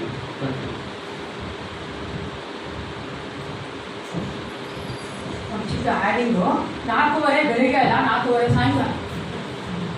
4:30 ಬೆಳಿಗ್ಗೆ ಬರೋದು ನೀವು ಆಮೇಲೆ ಹೇಳ್ತಿದ್ದೀವಿ 4:30 ಸಾಯಂಕಾಲ. ಯಾಕಂದ್ರೆ ನಾವು ಭಾನುವಾರದತ್ತು ಪಾಸ್ಟರ್ ಕಮಿಟಿ ಮಾಡೋಕ್ಕಾಗ ಸಭಾಪಾಲನ ಸಮಿತಿ ನಾವು ಕೂಡಿ ಬರೋಕ್ಕಾಗೋದಿಲ್ಲ. ಅದಕ್ಕಾಗಿ ನಾವು ಶನಿವಾರ ಇಟ್ಟಿದ್ದೇವೆ. ಸಭಾಪಾಲನ ಸಮಿತಿಯಾದ ಪ್ರತಿಯೊಬ್ಬರು ಇನ್ಕ್ಲೂಡಿಂಗ್ ದ ಸ್ಟೀವರ್ಸು ದಯವಿಟ್ಟು ಕೇಳಿಸ್ಕೊಳ್ಳಿ. 4 ಗಂಟೆಗೆ ಶನಿವಾರ 4ನೇ ತಾರೀಕು 4:30ಗೆ ಸಾಯಂಕಾಲ 4:30ಗೆ ನಾವು ಸಭಾಪಾಲನ ಸಮಿತಿ ನಡೆಸಬಹುದಾಗಿದ್ದೇವೆ. ಈ ದಿನ ನಮ್ಮೆಲ್ಲರೂ ಗೊತ್ತಿರುವಂತೆ ಯಾವ ಡೇ ಇವತ್ತು? Father's Day. ನಾನು ಯಾವಾಗಲೂ ಹೇಳ್ತೀನಿ ಆಫ್ಟರ್ ಕೆಲವರಿಗೆ, ಅಮೇರಿಕಾದಲ್ಲಿ ಫಾದರ್ಸ್ ಡೇ ಅಂದರೆ ಕನ್ಫ್ಯೂಷನ್ ಅಂತ. ಯಾಕಂದರೆ ತುಂಬ ಫಾದರ್ ಕಂಡ್ಬಿಟ್ರೆ ಫಾದರ್ ಹಾಕೊಂಡಿದ್ದಾರೆ, ಗೊತ್ತಾಗ್ತಾರೆ ಯಾರು ಫಾದರ್ ಅವ್ರಿಗೆ ಅಂತ. ಆದರೆ ನಮ್ಮ ಒಂದು ದೇವರ ಕೃಪೆಯಿಂದ ಭಾರತ ದೇಶದಲ್ಲಿ ಹಂಗೆಲ್ಲ, ನಮಗೆ ಪರಲೋಕ ತಂದೆ ಒಬ್ಬಿದ್ದಾರೆ, ಭೂಲೋಕದಲ್ಲಿ ಒಬ್ಬೇ ಒಬ್ಬ ತಂದೆ ಇದ್ದಾರೆ. ಆಮೇಲೆ ಎಸ್, ಅದಕ್ಕಾಗಿ ಯಾರೆಲ್ಲ ಫಾದರ್ಸ್ ಇದ್ದೀರೋ, ತಂದೆಗಳಿದ್ದೀರೋ ದಯವಿಟ್ಟು ನಿಂತ್ಕೊಂಡು ನಮ್ಮ ದೇವರ ಗಣ ಬೇಕಪ್ಪ ಅಂತವ್ರು ಮುಂದೆ ಬರ್ತಾ ಪ್ರಾರ್ಥನೆ ಮಾಡಬೇಕು. Please stand up those are fathers. ಯಾರೆಲ್ಲ ತಂದೆ ಆಗಿದ್ದೀರೋ ಅವ್ರು ನಿಂತ್ಕೊಂಡು ಅವರಿಗೆ ಪ್ರಾರ್ಥನೆ ಮಾಡಬೇಕು. ಅವರೇ ಅವ್ರು ಕೊಡ್ತಂದೆ ನಮಗೆ ಅವರೇ ಮಾಡಿ.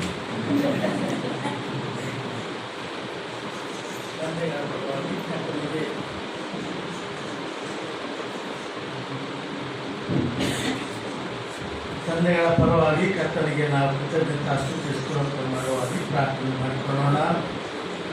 ನಮ್ಮ ಎಲ್ಲ ಆಶೀರ್ವಾದಗಳಿಗೂ ಮೂಲ ಕಾರಣನಾದ ಪರಲೋಕದ ಪ್ರೀತಿಯುಳ್ಳ ದಯಾಮಯ ಯೇಸು ಸ್ವಾಮಿ, ನಿನ್ನ ಪರಿಶುದ್ಧವಾದ ನಾಮಕ್ಕೆ ಸ್ತೋತ್ರಗಳು ಮಾಡ್ತೇವೆ. ದೇವಾದಿ ದೇವನೇ, ಕರ್ತಾದಿ ಕರ್ತನೆ, ಇದು ನಿನ್ನ ಸಮ್ಮುಖದಲ್ಲಿ ಇಲ್ಲಿ ಕೂಡಿ ಬಂದಿರುವ ತಂದೆಗಳನ್ನು ನೀನು ಆಶೀರ್ವದಿಸು. ದೇವರೇ, ನೀವು ನಮಗೆ ಸದಾ ಕಾಲದಲ್ಲಿ ನಿರಂತರವಾಗಿ ಆಶೀರ್ವಾದನ ಕೊಡುವ ದೇವರಾಗಿದ್ದೀರಿ. ಮಾತ್ರವಲ್ಲದೆ ನಮ್ಮನ್ನು ತಂದೆಗಳಾಗಿ ನೀವು ಮಾಡಿದ್ದೀರಿ, ಅದಕ್ಕಾಗಿ ಸ್ತೋತ್ರ ಮಾಡ್ತೇವೆ. ದೇವರೇ, ಈ ಸಮಯದಲ್ಲಿ ತಂದೆಯಾಗಿ ಮಕ್ಕಳಾದಿಯಾಗಿ ಅನೇಕ ಮಂದಿಗೆ ಆಶೀರ್ವಾದಿಸಿರುವ ಹಾಗೆ ನೀನು ಈ ಪ್ರಿಯ ಮಕ್ಕಳನ್ನು ಬಲಗೊಳಿಸು, ವಿಶ್ವಾಸ ನಂಬಿಕೆಯಲ್ಲಿ ಅಧಿಕಗೊಳಿಸಬೇಕೆಂಬುದಾಗಿ ಬೇಡಿಕೊಳ್ತಾ ಇದ್ದೇನೆ. ಇದೇ ಸಮಯದಲ್ಲಿ ಮುಂದೆಯೂ ಸಹ ತಂದೆ ಆಗಲಿರುವವರಿಗಾಗಿ ಸಹ ನಾವು ಪ್ರಾರ್ಥನೆ ಮಾಡಿಕೊಳ್ತೇವೆ. ದೇವರೇ, ಅವರನ್ನು ನಿನ್ನ ಚಿತ್ತಾನುಸಾರವಾಗಿ ಲೋಕದಲ್ಲಿ ಒಂದು ಕುಟುಂಬದ ಮುಖ್ಯಸ್ಥರಾಗಿ, ಒಂದು ಕುಟುಂಬದಲ್ಲಿ ಆದರಣೆಯಾಗಿ ನೀನು ಅವರನ್ನು ಪೋಷಿಸಿಕೊಂಡು ಬರುತ್ತಿರೋದಕ್ಕಾಗಿ ಸ್ತೋತ್ರ ಮಾಡ್ತೇವೆ. ಈ ಸಮಯದಲ್ಲಿ ನಮ್ಮ ದಿವ್ಯ ಜ್ಯೋತಿ ನಾಗರಿಕ ಸಭೆಯ ಎಲ್ಲ ಪ್ರೀತಿಯ ತಂದೆಗಳನ್ನು ನೀವು ಆಶೀರ್ವದಿಸು. ಅದೇ ರೀತಿಯಲ್ಲಿ ಅವರ ಕುಟುಂಬವನ್ನು ಕೂಡ ನೀನು ಆಶೀರ್ವದಿಸಿ ನಿನ್ನ ಪ್ರೀತಿಯ ಅನ್ಯೋನ್ಯತೆಯಲ್ಲಿ ಬಲಗೊಳಿಸಬೇಕೆಂಬುದಾಗಿ ಬೇಡಿಕೊಳ್ತೇನೆ. ಅವರೆಲ್ಲರಿಗೂ ಬೇಕಾದ ಶಾರೀರಿಕ ಆರೋಗ್ಯವನ್ನು, ಮನಸ್ಸಿಗೆ ಶಾಂತಿ ಸಮಾಧಾನವನ್ನು, ಮಾತ್ರವಲ್ಲದೆ ನಿನ್ನ ವಿಶ್ವಾಸ ನಂಬಿಕೆಯಲ್ಲಿ ದೇವರೇ ಅವರು ಬಲವಾಗಿ ಜೀವಿಸುವ ಹಾಗೆ ನಿನ್ನ ಪರಿಶುದ್ಧ ಆತ್ಮನ ಶಕ್ತಿ ಅವರ ಮೇಲೆ ಸುರಿದು ಬಂದು ದೇವರೇ, ಈ ದಿನದಲ್ಲಿ, ಈ ಒಂದು ವಿಶೇಷವಾದ ದಿನದಲ್ಲಿ ಆ ಪ್ರಿಯ ಮಕ್ಕಳನ್ನು ನಿನ್ನ ಪಾದಸರಿಂದ ಅದನ್ನು ಒಪ್ಪಿಸಿಕೊಡ್ತೇನೆ. ನಮ್ಮೆಲ್ಲರಿಗೂ ತಂದೆಯಾದ ನಿನಗೆ ಸದಾ ಸ್ತುತಿ, ಘನ, ಮಾನ, ಮಹಿಮೆ ಸಲ್ಲಲಿ. ಪ್ರಭು ಯೇಸು ನಾಮದಲ್ಲಿ ಬೇಡಿಕೊಳ್ಳುತ್ತೇವೆ, ಪ್ರೀತಿಯುಳ್ಳ ತಂದೆ, ಆಮೆನ್.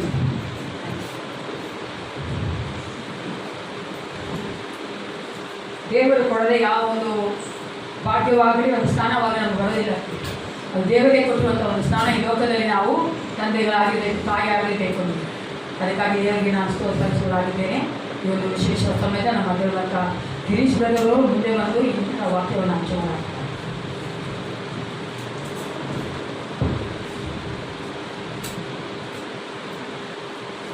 ಹಾಗೆ ಕುಳಿತಿರುವಂಥ ಜಾಗದಲ್ಲಿ ನಾನು ಕಣ್ಣುಗಳನ್ನು ಮುಚ್ಚಿ ದೇವರ ಹತ್ರ ಕೇಳೋಣ. ದೇವರ ಈ ದಿನ ನಮ್ಮೊಟ್ಟಿಗೆ ಮಾತನಾಡಿ ಸ್ವಾಮಿ. ಮನುಷ್ಯನ ಮಾತಲ್ಲ, ಮನುಷ್ಯನ ಜ್ಞಾನವಲ್ಲ, ಬದಲಾಗಿ ನಿನ್ನ ಪವಿತ್ರ ಆತ್ಮ ನಮ್ಮ ಹೃದಯಗಳಿಗೆ ಮಾತನಾಡಲಿ ಎಂಬುದಾಗಿ ನಾವೆಲ್ಲರೂ ಕೇಳೋಣ. ದೇವರನ್ನ ಕೇಳಿ, ದೇವರ ನಮ್ಮೊಟ್ಟಿಗೆ ಮಾತನಾಡಿ. ಆತನ ಸ್ವರವನ್ನು ಕೇಳಿಸಿಕೊಳ್ಳೋದ್ರಲ್ಲಿರುವಂಥ ಸಂತೋಷ ಬೇರೆ ಯಾವುದರಲ್ಲೂ ಇಲ್ಲ. ದೇವರೇ ಸ್ತೋತ್ರಪ್ಪ, ನಮ್ಮೊಟ್ಟಿಗೆ ಮಾತನಾಡಿ.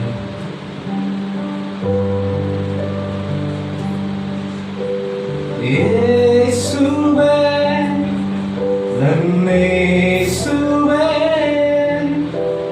ನಿನ್ನ ಹಾಗೆ ಯಾರೂ ಇಲ್ಲ. ಯೇಸುವೇ ನನ್ನೇಸುವೇ ನಿನ್ನ ಹಾಗೆ ಯಾರೂ ಇಲ್ಲ. ಸುಂದರನೇ ಅತಿಶಯನೇ ಮಹೋನ್ನತನೇ ನನ್ ಪ್ರಿಯನೇ. ಸುಂದರನೇ ಅತಿಶಯನೇ ನತನೇ ನನ್ ಪ್ರಿಯನೇ. ಯೇಸುವೇ ಎಲ್ಲರೂ ಸೇರಿ ಯೇಸುವೇ ನನ್ನೇಸುವೇ ನಿನ್ನ ಹಾಗೆ ಯಾರೂ ಇಲ್ಲ. ಯೇಸುವೇ ನನ್ನೇಸುವೇ ನಿನ್ನ ಹಾಗೆ ಯಾರೂ ಇಲ್ಲ. ಕೊನೆಯ ಬಾರಿ ಯೇಸುವೇ ಯೇಸುವೇ ನನ್ನೇಸುವೇ ನಿನ್ನ ಹಾಗೆ ಯಾರೂ ಇಲ್ಲ. ದೇವರೇ ನಿನ್ನ ಹಾಗೆ ಯಾರು ಇಲ್ಲ ಸ್ವಾಮಿ. ದೇವರೇ ನಿನ್ನ ಹಾಗೆ ಯಾರು ಇಲ್ಲ ಸ್ವಾಮಿ. ನೀನೊಬ್ಬನೇ ಆಗಿದ್ದಕ್ಕಾಗಿ ಸ್ತೋತ್ರ. ದೇವರೇ ಈ ದಿನ ನಮ್ಮೊಟ್ಟಿಗೆ ಮಾತನಾಡ್ರಿ. ನಿನ್ನ ವಾಕ್ಯಗಳು ಇಬ್ಬಾಯಿಕತೆಯಿಂದಲೂ ಹದವಾದದ್ದು, ಕೀಲು ಮಜ್ಜೆಗಳನ್ನ ತೂರಿ ಹೋಗುವಷ್ಟು ಬಲವುಳ್ಳದಾಗಿದೆ. ಅದಕ್ಕಾಗಿ ಸ್ತೋತ್ರ. ಅಂತ ವಾಕ್ಯಗಳನ್ನ ನಮ್ಮೊಟ್ಟಿಗೆ ಮಾತನಾಡ್ರಿ ಸ್ವಾಮಿ. ನಿನ್ನ ಮಾತುಗಳನ್ನ ಕೇಳಿಸಿಕೊಳ್ಳಿಕ್ಕೆ ನಮ್ಮ ಹೃದಯಗಳನ್ನ ಸಿದ್ಧಪಡಿಸಿರಿ. ಪ್ರತಿಯೊಂದು ವಾಕ್ಯಗಳದ್ದು ಬಿತ್ತಲ್ಪಟ್ಟದಾಗಿ 30ರಷ್ಟು 60ರಷ್ಟು 100ರಷ್ಟು ಫಲ ಕೊಡುವ ಹಾಗೆ ನೀವು ಕಾರ್ಯ ಮಾಡಬೇಕಾಗಿ ನಿಮ್ಮಲ್ಲಿ ಪ್ರಾರ್ಥಿಸ್ತದೆ. ಜೀವ ಸ್ವರೂಪನೇ ನೀವು ಮಾತನಾಡಿ ಯೇಸುವಿನ ಹೆಸರಿನಲ್ಲಿ ತಂದೆ. ಆಮೆನ್. Hallelujah, hallelujah. ಮನುಷ್ಯನ ಜೀವಿತ ಯಾವಾಗಲೂ ಮುಂದೆ ಹೋಗ್ತಾ ಇತ್ತು. ಏನಾಗ್ತಾ ಇತ್ತು? ಮುಂದೆ ಹೋಗ್ತಾ ಇತ್ತು. ದಿನದ ದಿನಕ್ಕೆ ನಾವು ಅಪ್ಗ್ರೇಡ್ ಆಗ್ತಾ ಇದ್ವಿ. ಇವಾಗ ಏನಾಗಿದೆ ಗೊತ್ತಾ? ಮನುಷ್ಯನ ಜೀವಿತ ಹಿಂದೆ ಹೋಗುವಂತ ಪರಿಸ್ಥಿತಿ ಬಂದಿದೆ. ಮನುಷ್ಯನ ಜೀವಿತ ಹಿಂದೆ ಹೋಗುವಂತ ಪರಿಸ್ಥಿತಿ ಬಂದಿದೆ. ಇಷ್ಟು ದಿನ ನಾವು ಮುಂದೆ ಅಪ್ಗ್ರೇಡ್ ಆಗ್ತಾ ಇದ್ವಿ. ಈಗ ಕೆಳಗಡೆ ಹೋಗ್ಬೇಕು. ಶೇಕ್ ಹ್ಯಾಂಡ್ ಕೊಡ್ತಾ ಇದ್ರೆ ಬೇಡ, ನಮಸ್ಕಾರ ಹೇಳ್ರಿ. ಈಗ ಮನೆಗೆ ಹೋಗೋಕ್ಕಿಂತ ಮುಂಚೆ ಶೂಸ್ ಹಾಕೊಂಡು ಒಳಗಡೆ ಹೋಗ್ಬಿಡ್ತಾ ಇದ್ವಿ. ಇವಾಗಲೂ ಮಾಡ್ತೀವಿ. ಬಟ್ ಈಗ ಹೇಳ್ತಾರೆ ಇಲ್ಲ, ತೆಗೆದ್ಬಿಟ್ಟು ಕಾಲು ತೊಳ್ಕೊಂಬ ಒಳಗಡೆ. ಎಲ್ಲ ಹಿಂದೆ ಹೋಗ್ತಾ ಇದ್ವಿ.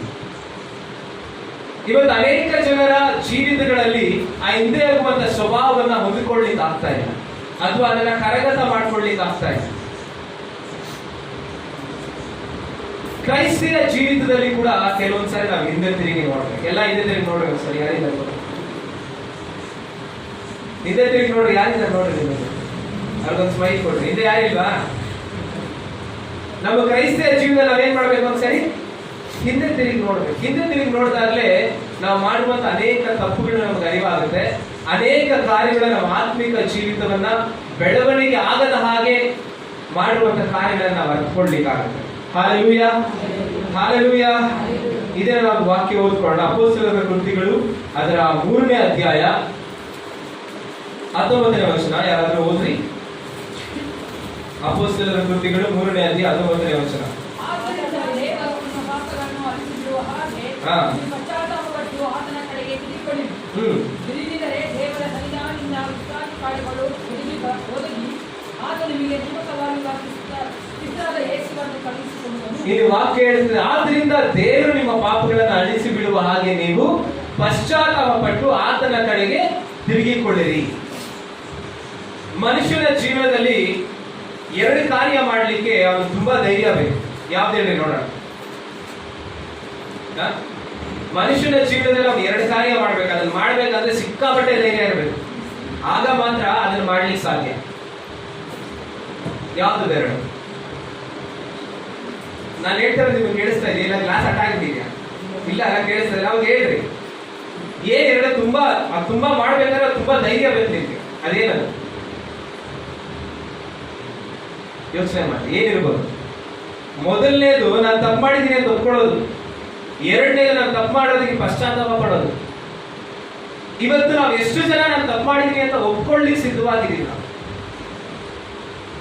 ಯಾರಾದ್ರೂ ನೀನ್ ತಪ್ಪು ಮಾಡಿದ್ಯಾ ಅಂತ ಹೇಳಿದ್ರೆ ನಮ್ಗೆ ಅದನ್ನ ತಡ್ಕೊಳ್ಳಕ್ ಆಗೋದಿಲ್ಲ.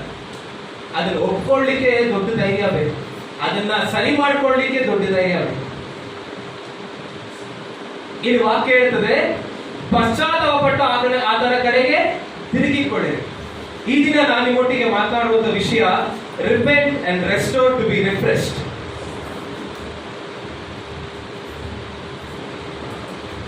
ರಿಪೆಂಟ್ ಹೇಳ್ರಿ, ರಿಪೆಂಟ್, ರೆಸ್ಟೋರ್ ಅಂಡ್ ರಿಫ್ರೆಶ್.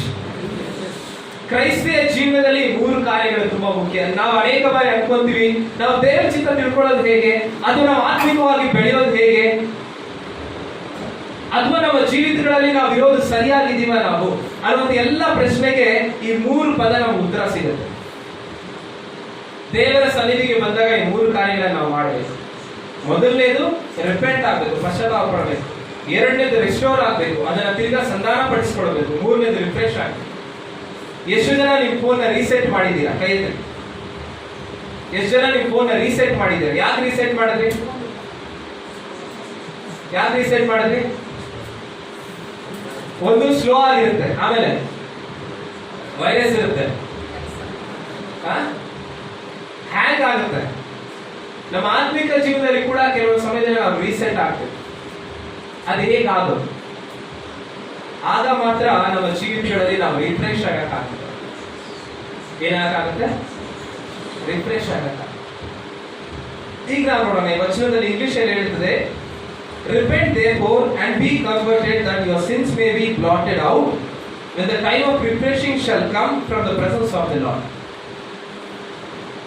ಯಾವಾಗ ನಮ್ಮ ಜೀವಿತಗಳಲ್ಲಿ ನಾವು ಬದಲಾಗ್ತೇವೋ ಅವಾಗ ದೇವರ ಸನ್ನಿಧಿಯಿಂದ ನಮಗೆ ವಿಶ್ರಾಂತಿ ಕಾಲಗಳು ಒದಗಿ ಬರುತ್ತೆ ಅಂತೇಳಿ ಕನ್ನಡ ಹೇಳ್ತದೆ. ಈಗ ಒಂದು ಪಿಕ್ಚರ್ ಇದೆ, ಅಲ್ಲಿ ನಾವು ಅದನ್ನು ನೋಡೋಣ. ಒಂದು ಪಿಕ್ಚರ್ ಹಾಕಿ, ಯೇಸು ಸ್ವಾಮಿ ಶಿಲುವೆ ಮೇಲೆ ಸತ್ತಿರೋದನ್ನ ಎಲ್ಲರೂ ನೋಡಿದ್ದೀವಿ. ಅದನ್ನ ನೋಡಿದ ತಕ್ಷಣ ನಿಮ್ಮ ಮನಸ್ಸಿಗೆ ಬರುವಂತ ಮೊದಲನೇ ಕಾರ್ಯ ಯಾವುದು? ನಾನು ಇಲ್ಲಿ ಒಬ್ಬೊಬ್ಬರನ್ನ ಕೇಳಿದ್ರೆ ಒಬ್ಬರು ಅಂತ ಹೇಳ್ತೀರಾ. ಹಾಗಾದ್ರೆ ಏನ್ರಿ, ಇವಾಗ ನಿಮ್ಮ ಯೇಸು ಸ್ವಾಮಿ ನೋಡಿದ ತಕ್ಷಣ ನೀವು ಬರುವಂತ ಒಂದು ಕಾರ್ಯ ಏನು? ಶಿಲುವೆ ಮೇಲೆ ಆ ರೀತಿಯಾಗಿ ಗಾಯ ಹೊಂದಿ ಆ ರೀತಿಯಾಗಿ ಮರಣ ಹೊಂದಂತ ಯೇಸುವನ್ನ ನೋಡಿದ ತಕ್ಷಣ ನಮ್ಮ ಮನಸ್ಸಿನಲ್ಲಿ ಬರುವಂತ ಕಾರ್ಯ ಯಾವುದು? ಜೋರಾಗಿ ಹೇಳಿ. ಏನು ಜೋರಾಗಿ? ಪ್ರೀತಿ, ಆಮೇಲೆ ನೋವು, ಯಾತನೆ, ಆಮೇಲೆ ಕ್ರೈಸ್ತರಾಗಿರುವಂತ ನಮ್ಗೆ ಯೇಸುಸ್ವಾಮಿಯ ಶಿಲುಬೆ ಮೇಲೆ ನೋಡಿದ ತಕ್ಷಣ ಬರ್ಬೇಕಾದ ಕಾರ್ಯ ಯಾವುದು? ನಾನಲ್ಲಿ ಇದ್ರೆ ಏನಾಗ್ತಾ ಇತ್ತು? ನಾನು ನೀನು ಆ ಪರಿಸ್ಥಿತಿಯಲ್ಲಿ ಇದ್ರೆ ಏನಾಗ್ತಾ ಇತ್ತು? ಯೇಸುಸ್ವಾಮಿ ನನಗೋಸ್ಕರ ನಿನ್ಗೋಸ್ಕರ ಅಲ್ಲಿ ಹೋದ್ರಲ್ಲ, ಅದನ್ನ ನಾವು ನೆನೆಸ್ಕೊಂಡಾಗ ನಾವು ಅನ್ಕೋಬೇಕು, ನಾನು ನೀವು ಅಲ್ಲಿದ್ರೆ ಏನಾಗ್ತಾ ಇತ್ತು? ನನಗೋಸ್ಕರ ನಿನ್ಗೋಸ್ಕರ ಯೇಸುಸ್ವಾಮಿ ಶಿಲುಬೆ ಮೇಲೆ ಹೋದ್ರು. ಇವತ್ತು ಅನೇಕ ಜನ ಶಿಲುಬೆಯ ಮರ್ಮವನ್ನ ಮರೆತೋಗಿದ್ದೀವಿ, ಶಿಲುಬೆಯ ಒಂದು ಮಹತ್ತನ್ನ ಮರೆತೋಗಿದ್ದೀವಿ. ನಾನು ಇದ್ರ ಬಗ್ಗೆ ಓದ್ತಾ ಇರ್ಬೇಕಾದ್ರೆ ನಮ್ಗೆ ಅರ್ಥ ಆಯ್ತು, ಅನೇಕ ಬಾರಿ ಕ್ರೈಸ್ತರಾಗಿರುವಂತ ನಾವು ಯೇಸುಸ್ವಾಮಿನ ಶಿಲುಬೆಯಲ್ಲಿ ನೋಡ್ಲಿಕ್ಕೆ ಇಷ್ಟಪಡಲ್ಲ, ಬದಲಾಗಿ ಯೇಸುಸ್ವಾಮಿನ ಪುನರುತ್ಥಾನ ಆದ್ಮೇಲೆ ನೋಡ್ಲಿಕ್ಕೆ ಇಷ್ಟಪಡ್ತೀವಿ. ಆದ್ರೆ ನಿಜವಾದ ಕ್ರೈಸ್ತರಾಗಿರುವಂತ ನಾವು ಯೇಸುಸ್ವಾಮಿನ ಶಿಲುಬೆ ಮೇಲೆ ನೋಡ್ಲಿಕ್ಕೆ ಇಷ್ಟಪಡ್ಬೇಕು. ಆದ್ರೆ ನನಗಾಗಿ ನಿನಗಾಗಿ ಅನುಭವಿಸಿದ ಯಾತನೆಯನ್ನ ಯೋಚನೆ ಮಾಡ್ಬೇಕು. ಬರೀ ಗುಡ್ ಫ್ರೈಡೇ ಬಂದು ಕೂತ್ಕೊಂಡು ಹಲ್ಲೆಲೂಯಾ ಪ್ರೈಸ್ ಲಾರ್ಡ್ ಹಾಕ್ಬಿಟ್ಟು ಹೋದ್ರೆ ಅಲ್ಲ. ಎವ್ರಿ ಡೇ ಎವ್ರಿ ಮಾರ್ನಿಂಗ್ ನಾವು ಯೇಸುಸ್ವಾಮಿ ನಮಗೋಸ್ಕರ ಮಾಡಿರುವಂತ ತ್ಯಾಗವನ್ನು ನೆನೆಸ್ಕೊಳ್ಬೇಕು. ಇವತ್ತು ಅನೇಕ ಜನ ಸ್ಕಾಲರ್ಸ್, ಅನೇಕ ಜನ ಥಿಯಾಲಜಿನ್ಸ್ ಇದ್ರ ಬಗ್ಗೆ ಫುಲ್ ರಿಸರ್ಚ್ ಮಾಡ್ತಾರೆ. ಯೇಸುಸ್ವಾಮಿ ನಿಜವಾಗ್ಲೂ ಸತ್ತ ಶಿಲುಬೆ ಮೇಲೆ? ಅನೇಕ ಜನರಿಗೆ ಈ ಪ್ರಶ್ನೆ ಇದೆ. ಆದ್ರೆ ನನ್ನ ಪ್ರಿಯರೇ, ನಾವು ಕ್ರೈಸ್ತರಾಗಿರುವಂತ ನಾವು ಯೇಸುಸ್ವಾಮಿ ನನಗೋಸ್ಕರ ಸತ್ತಿದ್ದಾನೆ ಅನ್ನುವಂಥದ್ದನ್ನ ನಾವು ಪ್ರತಿದಿನ ನೆನಪು ಮಾಡ್ಕೊಳ್ಬೇಕು. ಹಾಗೆ ಮಾಡಿಕೊಳ್ಳುವಾಗ ನಮ್ಮ ಜೀವಿತಗಳಲ್ಲಿ ಒಂದು ಕಾರ್ಯ ಆಗುತ್ತೆ. ನೆಕ್ಸ್ಟ್ ಲೈನ್ ಏನದು? ರಿಪೆಂಟ್, ಪಶ್ಚಾತ್ತಾಪವಾಗುತ್ತೆ. ರೋಮಪುರದವರಿಗೆ ಬರೆದ ಪತ್ರಿಕೆ 12ನೇ ಅಧ್ಯಾಯ 1-2 ವಚನಗಳನ್ನು ಯಾರಾದ್ರೂ ಓದ್ರಿ. ರೋಮಪುರದವರಿಗೆ ಬರೆದ ಪತ್ರಿಕೆ 12ನೇ ಅಧ್ಯಾಯ ಅದರ 1-2 ವಚನಗಳನ್ನು ನಾವು ಓದೋಣ. ದೇವರ ಕನಿಕರವನ್ನು ನಿಮ್ಮ ನೆನಪಿಗೆ ತಂದು ನಿಮ್ಮನ್ನು ಬೇಡಿಕೊಳ್ಳುವುದೇನೆಂದರೆ, ನೀವು ನಿಮ್ಮ ನಿಮ್ಮ ದೇಹಗಳನ್ನು ದೇವರಿಗೆ ಮೀಸಲಾಗಿಯೂ ಮೆಚ್ಚುಗೆಯಾಗಿ ಇರುವ ಸಜೀವ ಯಜ್ಞವಾಗಿ ಅರ್ಪಿಸಿರಿ. ಇದೇ ನಿಮ್ಮ ವಿವೇಕಪೂರ್ವಕವಾದ ಆರಾಧನೆಯು. ಇಹಲೋಕದ ನಡವಳಿಕೆಯನ್ನು ಅನುಸರಿಸದೆ ನೂತನ ಮನಸ್ಸನ್ನು ಹೊಂದಿಕೊಂಡು ಪರಲೋಕ ಭಾವದವರಾಗಿರ್ರಿ. ಹೀಗಾದರೆ ದೇವರ ಚಿತ್ತಾನುಸಾರವಾದದ್ದು, ಅಂದರೆ ಉತ್ತಮವಾದದ್ದು, ಮೆಚ್ಚುಗೆಯಾದದ್ದು, ದೋಷವಿಲ್ಲದ್ದು ಯಾವುದೆಂದು ವಿವೇಚಿಸಿ ತಿಳಿದುಕೊಳ್ಳಿರಿ. ಕನ್ನಡದಲ್ಲಿ ಮೊದಲನೇದಾಗಿ ದೇವರ ಚಿತ್ತ ಅಂತ ಬಂದ್ಬಿಟ್ಟಿದೆ. ಇಂಗ್ಲಿಷಲ್ಲಿ ನೋಡಿದ್ರೆ ಲಾಸ್ಟ್ ಇದೆ. ಇವತ್ತು ನಮ್ಮ ಜೀವಿತಗಳಲ್ಲಿ ನಾವು ರಿಪೆಂಟ್ ಆದ್ರೆ ನಾವು ದೇವರ ಚಿತ್ತವನ್ನು ತಿಳ್ಕೊಳ್ತೀವಿ. ಇನ್ನು ನಾನು ಪಾಪದಲ್ಲಿದ್ದು ದೇವರ ಚಿತ್ತವನ್ನು ತಿಳಿಸ್ಕೊಡ್ರಿ, ದೇವರೇ ನಿನ್ ಚಿತ್ತ ತಿಳಿಸ್ಕೊಡ್ರಿ ಅಂತ ದೇವ್ರು ತಿಳಿಸ್ಕೊಡಲ್ಲ. ಅದರಿಂದ ಹೊರಗಡೆ ಬಂದು ನೀವು ಒಂದ್ಸರಿ ದೇವರೇ ನಿನ್ ಚಿತ್ತ ಏನಂತ ದೇವ್ರು ತಿಳಿಸ್ಕೊಡ್ತಾರೆ. ಅದು ಏನು ನೆಕ್ಸ್ಟ್ ಸ್ಲೈಡ್ ಅಲ್ಲಿ ನೋಡೋಣ. ನಾವು ನೋಡಿ, ಆ ಕಡೆ ಇದೆ ರಿನೀವಿಂಗ್ your mind, what is good, acceptable, perfect and will of God. ಇದು ಇಂಗ್ಲಿಷ್ ಅಲ್ಲಿ ಇರೋದು. ಮೇಲಿಂದ ಒಂದ್ಸರಿ ನೋಡಿ, ರಿನೀವಿಂಗ್ ಯುವರ್ ಮೈಂಡ್. ಎರಡನೇದು what is that good, acceptable, perfect and will of god. ಇದು ಬಂದ್ಬಿಟ್ಟು ಇಂಗ್ಲಿಷ್ ಅಲ್ಲಿ ಕೆಳಗಡೆಯಿಂದ ಹೋಗೋಣ. ಈಗ ಯಾವುದು ದೇವರ ಚಿತ್ತ, ಪರ್ಫೆಕ್ಟ್, ಯಾವುದು ಕರೆಕ್ಟ್ ಆಗಿರುತ್ತೋ ಅದು, ಯಾವುದು ಅಕ್ಸೆಪ್ಟಬಲ್ ಆಗಿರುತ್ತೋ ಅದು, ಯಾವುದು ಸರಿಯಾದದ್ದು ಅದು, ಮತ್ತೆ ಅದು ನಮ್ಮ ಮನಸ್ಸನ್ನ ಉಜ್ಜೀವನಗೊಳಿಸ್ತದೆ ಅಥವಾ ಬದಲಾಗುವಂತೆ ಮಾಡ್ತದೆ. ಅದು ದೇವರ ಚಿತ್ತ. ಯಾವಾಗ ನಮ್ಮ ಜೀವಿತದಲ್ಲಿ ನಾವು ಪಶ್ಚಾತ್ತಾಪ ಪಡ್ತೀವೋ ನಮ್ಮ ಜೀವಿತಗಳಲ್ಲಿ ಕಾರ್ಯಗಳಾಗುತ್ತೆ. ನಾವು ಯೋಚಿಸ್ತೀವಿ, ಯಾಕೆ ಗೊತ್ತಾ? ಪಾಪದ ಸ್ವಭಾವಗಳು ನಮ್ಮಲ್ಲಿ ಬಿಟ್ಟಿರ್ತದೆ, ಪಾಪ ನಮ್ಮಿಂದ ದೂರ ಬರುತ್ತೆ. ಅದಕ್ಕೆ ನಾವು ಯೋಚನೆ ಮಾಡ್ತೀವಿ, ಯಾವ್ದು ಸರಿ, ಯಾವ್ದು ಯೋಗ್ಯವಾದದ್ದು, ಯಾವ್ದು ದೇವರ ಚಿತ್ತ ಯೋಚನೆ ಮಾಡ್ತೀವಿ. ನೋಡ್ರಿ, ಸತ್ಯವೇದದಲ್ಲಿ ನೀವು ಗಮನಿಸಿ ನೋಡ್ಬೇಕಾದ್ರೆ ಸತ್ಯವೇದ ಆದಿಕಾಂಡದಲ್ಲಿ ಶುರುವಾಗುತ್ತೆ. ದೇವರು ಎಲ್ಲಾನ ಸೃಷ್ಟಿ ಮಾಡಿದ್ರು, ಎಲ್ಲವನ್ನ ಸೃಷ್ಟಿ ಮಾಡಿ ಆದವನಿಗೆ ಇಟ್ಕೊಂಡ್ರು, ನೋಡಪ್ಪ ನೋಡ್ಕೊ.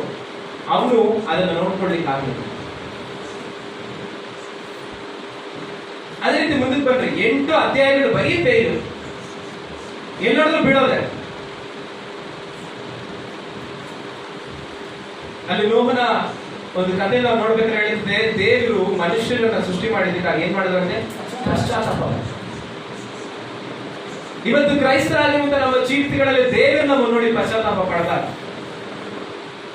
ಏನಕ್ಕಾದ್ರೂ ಇವನ್ನ ನಾನು ಕರ್ಕೊಂಡು, ಏನಕ್ಕಾದ್ರೂ ಇವನ್ನ ನನ್ನ ಮಗನಾಗಿ ಮಾಡ್ಕೊಂಡು.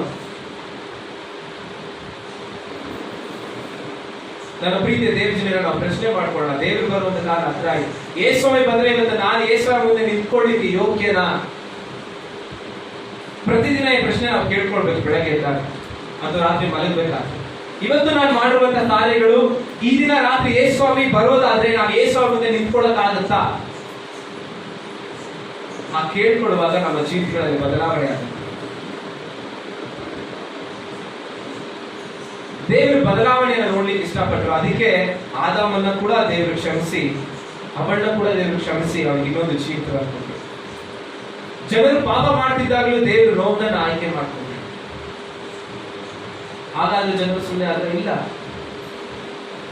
ದೇವರಿಗೆ ವಿರುದ್ಧವಾಗಿ ನಡೆದು ಕೊನೆಗೆ ತಿರ್ಗಾ 12ನೇ ಅಧ್ಯಾಯದಲ್ಲಿ ದೇವರು ಹೇಳ್ತಿದ್ದಾರೆ ಅಬ್ರಹಾಮನಿಗೆ, ನಿನ್ನ ತಂದೆಯ ಮನೆಯನ್ನ ಎಲ್ಲವನ್ನ ಬಿಟ್ಟು ನನ್ನ ನಾನು ಹೇಳುವಂತ ಪ್ರದೇಶಕ್ಕೆ ಕೊಡ್ತಾರೆ. ಅಗೇನ್ ಅಂಡ್ ಅಗೇನ್ ದೇವರು ಪ್ರತಿ ಸಾರಿ ಮನುಷ್ಯನ ಪ್ರೀತಿ ಮಾಡ್ತಾರೆ. ಅಬ್ರಹಾಮನ ಸಂತತಿ ಅವರಾದ್ರೂ ಸರಿಯಾಗಿದ್ದಾರೆ, ಇಲ್ಲ ಪಾಪ ಮಾಡೋದು. ದೇವರು ತಿರ್ಗಾ ಪ್ರೀತಿ ತೋರಿಸಿದ್ರು. ಪ್ರವಾದಿಗಳ ಮೂಲಕ ಹೇಳಿದ್ರು, ಮನ ತಿರುಗಿ ರಿಪೆಂಟ್. ಆದ್ರೆ ಜನಕ್ಕೆ ಸ್ವಾನಿಕನಾದ ಯೋಹಾನ್ ಬಂದು ಹೇಳ್ತಾ ಇದ್ದಾರೆ, ಮಾನಸಾಂತರ ಪಡ್ರಿ. ಯೇಸುಸ್ವಾಮಿ ಹೇಳ್ತಾರೆ ಮಾನಸಾಂತರ ಪಡ್ರಿ. ಯೇಸುಸ್ವಾಮಿ ಶಿಷ್ಯರು ಹೇಳ್ತಾ ಇದ್ದಾರೆ ಮಾನಸಾಂತರ ಪಡ್ರಿ. ಇವತ್ತು ಸಮಯ ನಾವು ಅದೇ ಹೇಳ್ಬೇಕು, ಮಾನಸಾಂತರ ಪಡ್ರಿ. ಇನ್ನು ಎಷ್ಟು ದಿನ ಹೀಗೆ ಇರ್ತೀರಾ? ದೇವ ಜನರಾಗಿರುವಂತ ನಾವು ನಮ್ಮ ಜೀವಿತಗಳಲ್ಲಿ ಮಾನಸಾಂತರ ಪಡಬೇಕು. ಲೋಕದಲ್ಲಿ ನಾವು ಜೀವನ ಮಾಡ್ತಾ ಇದ್ವಿ. ಲೋಕದಲ್ಲಿ ನಾವು ಜೀವನ ಮಾಡಬೇಕಾದ್ರೆ ಪಾಪಗಳು ಹತ್ತುಕೊಳ್ಳೋದು ಸಹಜ. ಆದ್ರೆ ಅದನ್ನ ಜಾಡಿಸಿಬಿಟ್ಟು ನಾವು ಮುಂದೆ ಹೋಗ್ಬೇಕಂತ ಹೇಳಿ ಪೌಲನ್ ಹೇಳ್ತಾರೆ. ಜಾಡಿಸ್ಬಿಟ್ಟಂದ್ರೆ ಬರ್ಬೇಡ ಅಲ್ಲ. ಜಾಡಿಸ್ಬಿಡೋದ್ರೆ ಏನು? ಒಗೆಯೋದು, ಎತ್ತೋಗೆಯೋದು.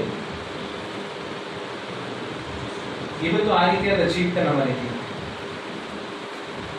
ರಿಪೇರ್ ಮನ ತಿರುಗಿ. ಎರಡನೇದು ರೆಸ್ಟೋರ್. ನಾನು ಗೂಗಲ್ ಅಲ್ಲಿ ರೆಸ್ಟೋರ್ ಅಂತ ಹಾಕಿದ ತಕ್ಷಣ ಫಸ್ಟ್ ಬಂದಿದ್ದ ಪಿಕ್ಚರ್ ಇದು. ಎಷ್ಟು ಜನ ಪೋಸ್ಟ್ ಇನ್ ಫೈರ್ ನೋಡ್ತೀರಾ ಡಿಸ್ಕವರಿ ಚಾನಲ್? ನನ್ನ ತಮ್ಮ ಯಾವಾಗಲೂ ಅದೇ ಕೂತ್ಕೊಂಡು ನೋಡ್ತಾ ಇದ್ದಾರೆ. ಅನ್ಕೊಂಡು ಏನೋ ನೋಡ್ತಾ ಇದೆಯಾ, ನೋಡಿ ಎಷ್ಟು ಚೆನ್ನಾಗಿ ಮಾಡ್ತಾರೆ. ಇವತ್ತು ಆ ತಿರುವು ಹತ್ತಿರೋದನ್ನ ಆ ರೀತಿಯಾಗಿ ಮಾಡ್ಬೇಕಂದ್ರೆ ಸ್ವಲ್ಪ ಪ್ರಯಾಸ ಪಡ್ಬೇಕು, ಅದನ್ನ ಸವಿಸಬೇಕು. ಏನ್ ಮಾಡ್ಬೇಕು? ಅದು ಸವಿಬೇಕು. ಆಗ ಮಾತ್ರ ಆ ರೀತಿ ಆಗ್ಲಿಕ್ಕೆ ಸಾಧ್ಯ. ನಮ್ಮ ಜೀವಿತಗಳಲ್ಲಿ ನಾವು ಯೇಸುಸ್ವಾಮಿನ ನಂಬಿದಾಗ ಅಥವಾ ಯೇಸುಸ್ವಾಮಿ ನಮ್ಮ ಹೃದಯಗಳಲ್ಲಿ ರಕ್ಷಣೆಯನ್ನ ತಂದಾಗ ನಮಗಿದ್ದಂತ ಸಂತೋಷ ಇವಾಗಿದೆಯಾ? ಎಷ್ಟು ಜನರ ಮನೆಯಲ್ಲಿ ಗುಲಾಬಿ ಗಿಡ ಇದೆ? ಕೈ ರೋಸ್ ಆ ಗಿಡ ಹಂಗೆ ಬಿಟ್ಬಿಟ್ರೆ ಅದು ಹೂ ಬಿಡ್ತಾನೆ ಇರುತ್ತಾ? ಏನ್ ಮಾಡ್ಬೇಕಾದ್ರೆ ನಮಗವಾಗ ಪ್ರೂನ್ ಮಾಡ್ಬೇಕು, ಕಟ್ ಮಾಡ್ಬೇಕು. ಅದು ಮಾಡಿಲ್ಲ ಅಂದ್ರೆ ಹೂ ಬರ್ತಾ ಚಿಕ್ಕದಾಗ್ಬೇಕು. ಇವತ್ತು ನಮ್ಮ ಜೀವಿತಗಳಲ್ಲಿ ಅನೇಕ ಕಾರ್ಯಗಳನ್ನ ನಾವು ಪ್ರೂನ್ ಮಾಡ್ಬೇಕು, ಅನೇಕ ಕಾರ್ಯಗಳನ್ನ ನಾವು ತೆಗೆದಾಕ್ಬೇಕು, ರೆಸ್ಟೋರ್ ಮಾಡ್ಬೇಕು. ಕೆಳಗಡೆ ನಮ್ಮ ಚರ್ಚ್ ಕೆಳಗಡೆ ತುಂಬಾ ಪಾಟ್ ಇಟ್ಟಿದ್ದೀವಿ. ಆ ಗಿಡ ಸರಿಯಾಗಿ ಬೆಳೀತಾ ಇಲ್ಲ ಅಂದ್ರೆ ಅನೇಕ ಕಾರಣ ಇದೆ. ಅದ್ರ ಒಂದು ಕಾರಣ ಮಣ್ಣಲ್ಲಿರುವಂತ ಆ ಸತ್ವಗಳಿಲ್ಲ. ಈಗ ಆ ಮಣ್ಣ ಚೇಂಜ್ ಮಾಡಬೇಕು, ಆಗ ಮಾತ್ರ ಗಿಡ ಚೆನ್ನಾಗಿ ಬೆಳೀಲಿಕ್ಕೆ ಸಾಧ್ಯ ಆಗುತ್ತೆ. ಇವತ್ತು ನಮ್ಮ ಜೀವಿತಗಳಲ್ಲಿ ಅನೇಕ ಕಾರ್ಯಗಳ ಹಾಗೆ ಇದೆ. ಕ್ರೈಸ್ತಿಯ ಜೀವಿತಗಳಲ್ಲಿ ನಾವು ಅನೇಕ ಕಾರ್ಯಗಳನ್ನ ರೆಸ್ಟೋರ್ ಮಾಡ್ಕೊಳ್ಬೇಕು. The God is the God of restores. 100 ಕುರಿಯಲ್ಲಿ 1 ಕುರಿ ತಪ್ಪಿಸ್ಕೊಂಡ್ಬಿಟ್ರೆ ದೇವರು ಅದನ್ನ ಕರ್ಕೊಂಡು ರೆಸ್ಟೋರ್ ಮಾಡಿ ತಿರ್ಗಾ ಗುಂಪಲ್ಲಿ ಸೇರಿ. ಒಂದು ಪಾವಲಿ ಕಳೆದ್ರೆ ಅದನ್ನು ಹುಡುಕಿ ತಿರ್ಗಾ ರೆಸ್ಟೋರ್ ಮಾಡಿ. ಇವತ್ತು ನನ್ನ ದೇವರು ರೆಸ್ಟೋರ್ ಮಾಡ್ಬೇಕಂತ ಹೇಳಿ ಬಯಸ್ತಾರೆ. ತಪ್ಪು ಮಾಡೋದು ಸಹಜ, ಆದ್ರೆ ಅದನ್ನ ತಿದ್ದುಕೊಂಡು ಪುನಃ ನಾವು ದೇವರ ಕಡೆಗೆ ಬರಬೇಕು.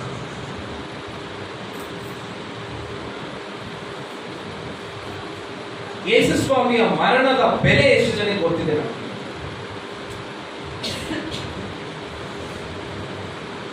ಯೇಸು ಸ್ವಾಮಿ ಜೀವನ ಕೊಟ್ಟರಲ್ಲ ನಮಗೋಸ್ಕರ. ಇವತ್ತು ನಾವು ತುಂಬಾ ಸಿಂಪಲ್ ಆಗಿ ಹೇಳ್ತೀವಿ, ಯೇಸು ಸ್ವಾಮಿ ನನಗೋಸ್ಕರ ಸತ್ತು.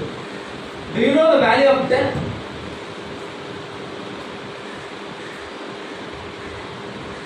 ಯಾವತ್ತು ಮನುಷ್ಯ ತನ್ನ ಸಾವನ್ನ ಅರ್ಥ ಮಾಡಿಕೊಳ್ತಾನೋ ಮನುಷ್ಯ ತನ್ನನ್ನು ತಾನು ಅರ್ಥ ಮಾಡಿಕೊಳ್ತಾನೆ. ಯಾವತ್ತು ಮನುಷ್ಯ ತನ್ನ ಸಾವನ್ನ ಅರ್ಥ ಮಾಡಿಕೊಳ್ತಾನೋ ಆ ಮನುಷ್ಯ ತನ್ನನ್ನು ತಾನು ಅರ್ಥ ಮಾಡಿಕೊಳ್ತಾನೆ. ಇದನ್ನು ಯೋಚಿಸಿ.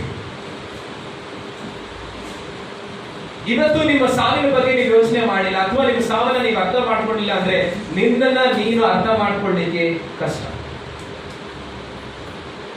ಯೇಸು ಸ್ವಾಮಿ ತನ್ನ ಸಾವನ್ನ ಅರ್ಥ ಮಾಡ್ಕೊಂಡು, ಯೇಸು ಸ್ವಾಮಿ ನಾನು ಏನಕ್ಕೋಸ್ಕರ ಸಾಯ್ತಾ ಇದ್ದೀನಿ ಅನ್ನೋದನ್ನ ಅರ್ಥ ಮಾಡ್ಕೊಂಡಿದ್ದು, ತನ್ನ ಸಾವಿನಿಂದ ಆಗುವಂತ ಬದಲಾವಣೆಗಳನ್ನ ಯೇಸು ಸ್ವಾಮಿ ಅರ್ಥ ಮಾಡ್ಕೊಂಡಿದ್ದು.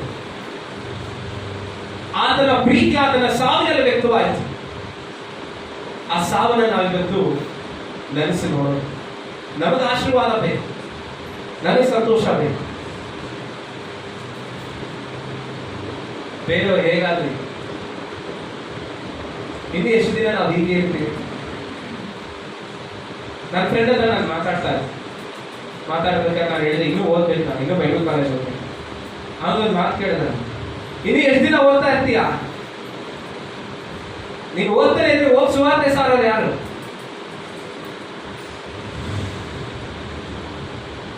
ಇನ್ನು ಎಷ್ಟು ದಿನ ನಾವು ಸಭೆಯಲ್ಲೇ ಕೂತಿರ್ತೀವಿ, ಮನೆಗೆ ಹೋಗ್ತೀವಿ ಸಭೆ ಬಂದು ಕೂತ್ಕೊತೀವಿ, ಮನೆಗೆ ಹೋಗ್ತೀವಿ ಸಭೆ ಬಂದು ಕೂತ್ಕೊತೀವಿ.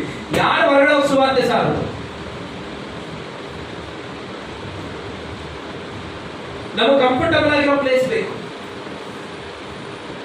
ಇವತ್ತು ದೇವರು ನಮ್ಮನ್ನ ಆಗಿ willing to leave this comfortable zone ಅಂದ್ರೆ ನಾವು ರೆಡಿ ಇದ್ದೀವಾ?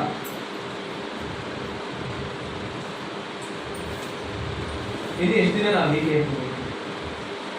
ನನ್ನ ಪ್ರೀತಿಯ ದೇವರ ಸಾವನ್ನ ನಾವು ವ್ಯಕ್ತಪಡಿಸಬೇಕು. ನಾವು ನಮ್ಮ ಪ್ರೀತಿಯ ಮೂಲಕ ಹೇಗೆ ನಾವು ಬೇರೆಯವರಿಗೆ ಅದನ್ನು ತಿಳಿಸೋದರ ಮೂಲಕ. ಇವತ್ತು ಎಷ್ಟೋ ಜನ ಇವತ್ತು COVID-19 ಇಂದ ಸತ್ತೋಗಿದ್ದಾರೆ. ಎಷ್ಟು ಜನ ಸತ್ತೋಗಿದ್ದಾರೆ, ಅದರಲ್ಲಿ ಎಷ್ಟು ಜನ ಪರಲೋಕಕ್ಕೆ ಹೋಗಿದ್ದಾರೆ, ಇನ್ನು ಎಷ್ಟು ಜನ ನರಕದ ಬಾಗಿಲಲ್ಲಿ ನಿಂತ್ಕೊಂಡಿದ್ದಾರೆ. ಒಂದ್ಸರಿ ಯೋಚನೆ ಮಾಡ್ಬೇಕು. ನಾವು ಹಾಗೆ ಯೋಚನೆ ಮಾಡಿದ್ರೆ ನಮ್ಮ ಜೀವಿತ ಬದಲಾಗುತ್ತೆ. Hallelujah, hallelujah. ಯೇಸು ಸ್ವಾಮಿ ಬಂದಿದ್ದೇನಕ್ಕೆ? He wants to restore our relationship with God. ದೇವರೊಟ್ಟಿಗೆ ಇರುವಂತ ಸಂಬಂಧವನ್ನ ದೇವರು ರೆಸ್ಟೋರ್ ಮಾಡಲಿಕ್ಕೆ ಬಂದ. ಇವತ್ತು ಮನುಷ್ಯರಾಗಿರುವಂತ ನಮ್ಮ ಜೀವಿತಗಳಲ್ಲಿ ನಾವು ಕೂಡ ಅನೇಕ ಜನ ಇವತ್ತು ಪಾಪದ ಸ್ವಭಾವದಲ್ಲಿದೆ. ನಾವು ಅದನ್ನ ರೆಸ್ಟೋರ್ ಮಾಡಿ ದೇವರ ಹತ್ರ ಕರ್ಕೊಂಡ್ಬರೋದು. ಅದಕ್ಕೋಸ್ಕರವಾಗಿ ದೇವರು ನನ್ನನ್ನು ನಿನ್ನನ್ನ ಸಭೆಯಲ್ಲಿಟ್ಟರು, ನನ್ನನ್ನು ನಿನ್ನ ಮಗ ಮಗಳು ಅಂತೇಳಿ ಕರೆದಿರೋದು. ನಿಮಗೊಂದು ವಿಷಯ ಗೊತ್ತಾ? ನಮ್ಮ ಅಪ್ಪ ಎಷ್ಟೇ ತಪ್ಪು ಮಾಡಿ, ನಮ್ಮ ತಂದೆ ಎಷ್ಟೇ ತಪ್ಪು ಮಾಡಿ, ಯಾರಾದ್ರೂ ಹೊರಗಡೆ ಇದ್ದಾಗ ಅಥವಾ ಯಾರಾದ್ರೂ ಮುಂದೆ ಇದ್ದಾಗ ನಮ್ಮ ಅಪ್ಪನ ಬಗ್ಗೆ ನಾವು ಕೆಟ್ಟದಾಗಿ ಹೇಳೋದು. ಕೆಟ್ಟವರಾದ ತಂದೆಗಳ ಮೇಲೆ ನಮ್ಗೆ ಅಂಥ ಮರ್ಯಾದೆ, ಅಂಥ ಪ್ರೀತಿ ಇರಬೇಕಾದ್ರೆ ಒಳ್ಳೆ ತಂದೆ ಆಗಿರುವಂತ ದೇವರ ಮೇಲೆ ಎಷ್ಟು ಪ್ರೀತಿ ಇರಬೇಕು.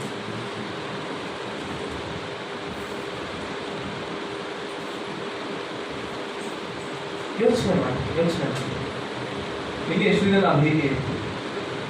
ಅದಕ್ಕೆ ಇಲ್ಲಿ ಪೇತ್ರನು ಹೇಳ್ತಾ ಇದ್ದಾನೆ, ಆತನ ಪೇತ್ರ ಮೇಲೆ ಅಪೊಸ್ತಲರ ಕೃತ್ಯಗಳು 3ನೇ ಅಧ್ಯಾಯ ಮಾಡ್ಬೇಕಾದ್ರೆ ದೇವರ ಆತ್ಮ ಅವರ ಮೇಲೆ ಬರುತ್ತೆ. ಅವನು ಮೊದಲನೇ ಪ್ರಸಂಗ ಮಾಡ್ತಾನೆ, 3,000 ಜನ ರಕ್ಷಣೆ ಹೊಂದ್ತಾರೆ. ಇದು 2ನೇ ಪ್ರಸಂಗದಲ್ಲಿರುವಂತ ಮಧ್ಯಭಾಗದಲ್ಲಿರುವಂತ ವಚನ. ನಮಗೆ ವಿಶ್ರಾಂತಿ ಕಾಲಗಳು ಒದಗಿ ಬರಬೇಕಾದ್ರೆ ನಾವು 2 ಕಾರ್ಯಗಳನ್ನು ಮಾಡಬೇಕು. ಅದು ಮೊದಲನೇದು ಪಶ್ಚಾತ್ತಾಪ ಪಡಬೇಕು, 2ನೇದು ರೆಸ್ಟೋರ್ ಆಗಬೇಕು, 3ನೇದು ರಿಫ್ರೆಶ್. ಇದೆಲ್ಲರಿಗೂ ತುಂಬಾ ಇಷ್ಟ, ಎಲ್ಲರೂ ತುಂಬಾ ಇಷ್ಟ. ಒಂದು 5 ಅವರ್ ಕೆಲಸ ಮಾಡ್ಬಿಟ್ಟೆ ರಿಫ್ರೆಶ್ ಆಗಬೇಕು. ಹೊರಗಡೆ ಬಂದು ಸ್ವಲ್ಪ ಹಸಿರು ನೋಡಬೇಕು, ಒಳ್ಳೆ ಗಾಡಿ ತಗೋಬೇಕು, ಕೂಲ್ ಡ್ರಿಂಕ್ಸ್ ಕುಡಿಬೇಕು ಅಥವಾ ಕಾಫಿ ಕುಡಿಬೇಕು. The like to refresh. ಬೆಂಗಳೂರಲ್ಲೇ ಇದ್ದು ಬೇಜಾರಾಗ್ಬಿಟ್ಟಿದೆ, ಎಲ್ಲರೂ ಹೊರಗಡೆ ಹೋಗ್ಬೇಕು. ಲಾಕ್ಡೌನ್ ಇದ್ದು ಮನೇಲಿ ಬೇಜಾರಾಗ್ತಿದೆ, ಬಿಟ್ಟರೆ ಸಾಕು ಎಲ್ಲರೂ ಹೋಗೋಣ. ಯಾಕೆ? ನಮ್ಮ ಮೈಂಡ್ಗೆ ರಿಫ್ರೆಶ್ಮೆಂಟ್ ಬೇಕು. ತಪ್ಪಲ್ಲ. ಇವತ್ತು ನಮ್ಮ ಆತ್ಮಿಕ ಜೀವನದಲ್ಲಿ ಕೂಡ ಹಾಗೆ ಬೇಕು. ಗೊತ್ತಾಗುತ್ತೆ, ಕ್ರೈಸ್ತರಾಗಿರುವಂತ ನಮ್ಮ ಜೀವಿತಗಳ ಅನೇಕ ಬಾರಿ ನಮ್ಮ ಆತ್ಮಿಕ ಜೀವನದಲ್ಲಿ ಬರುವುದನ್ನು ನಾವು ಕಾಣ್ತೀವಿ. We are so stagnant. ಯೋಚನೆನೇ ಇಲ್ಲ.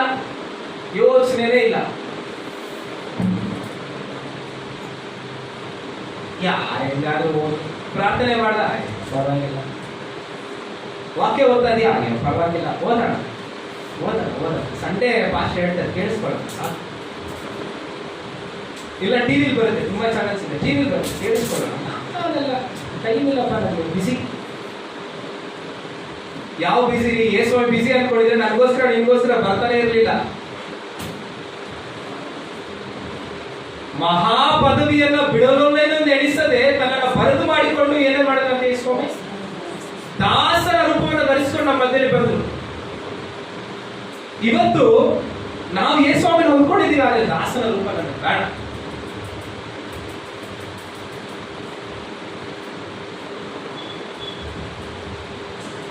ಯೇಸುಸ್ವಾಮಿ ನಮ್ಮ ಜೀವಿತಗಳಲ್ಲಿ ನಾವು ಕಾಣಬೇಕಾದ್ರೆ 3 ಕಾರ್ಯಗಳು ಖಂಡಿತವಾಗಿ ಮಾಡಬೇಕು. ಮೊದಲನೇದು we have to repent, restore and refresh our spiritual life. System ಅಲ್ಲಿ ರಿಫ್ರೆಶ್ ಅಂತ ರೈಟ್ ಕ್ಲಿಕ್ ಮಾಡಿ ರಿಫ್ರೆಶ್ ಅಂತ ಸೆಕೆಂಡ್ ಇದರಲ್ಲಿ ಇರುತ್ತೆ. ರಿಫ್ರೆಶ್ ಮಾಡ್ತೀವಿ, ಏನಕ್ಕೆ? ರಿಫ್ರೆಶ್ ಆಗಲಿ ಸಿಸ್ಟಮ್ ಇನ್ನೂ ಫಾಸ್ಟಾಗಿ ಕೆಲಸ ಮಾಡ್ತಾರೆ. ಇವತ್ತು ನಮ್ಮ ಜೀವಿತಗಳಲ್ಲಿ ಫಾಸ್ಟ್ನೆಸ್ ಬೇಡ, ಸ್ಲೋ ಲೋಕ ಬುಲೆಟ್ ಟ್ರೈನಲ್ಲಿ ಹೋಗ್ತಾ ಇರುತ್ತೆ, ನಾವು ಇನ್ನೂ ಇಜ್ಜಿಲಾಗ್ತಾ ಇರ್ತೀವಿ. ಆಗ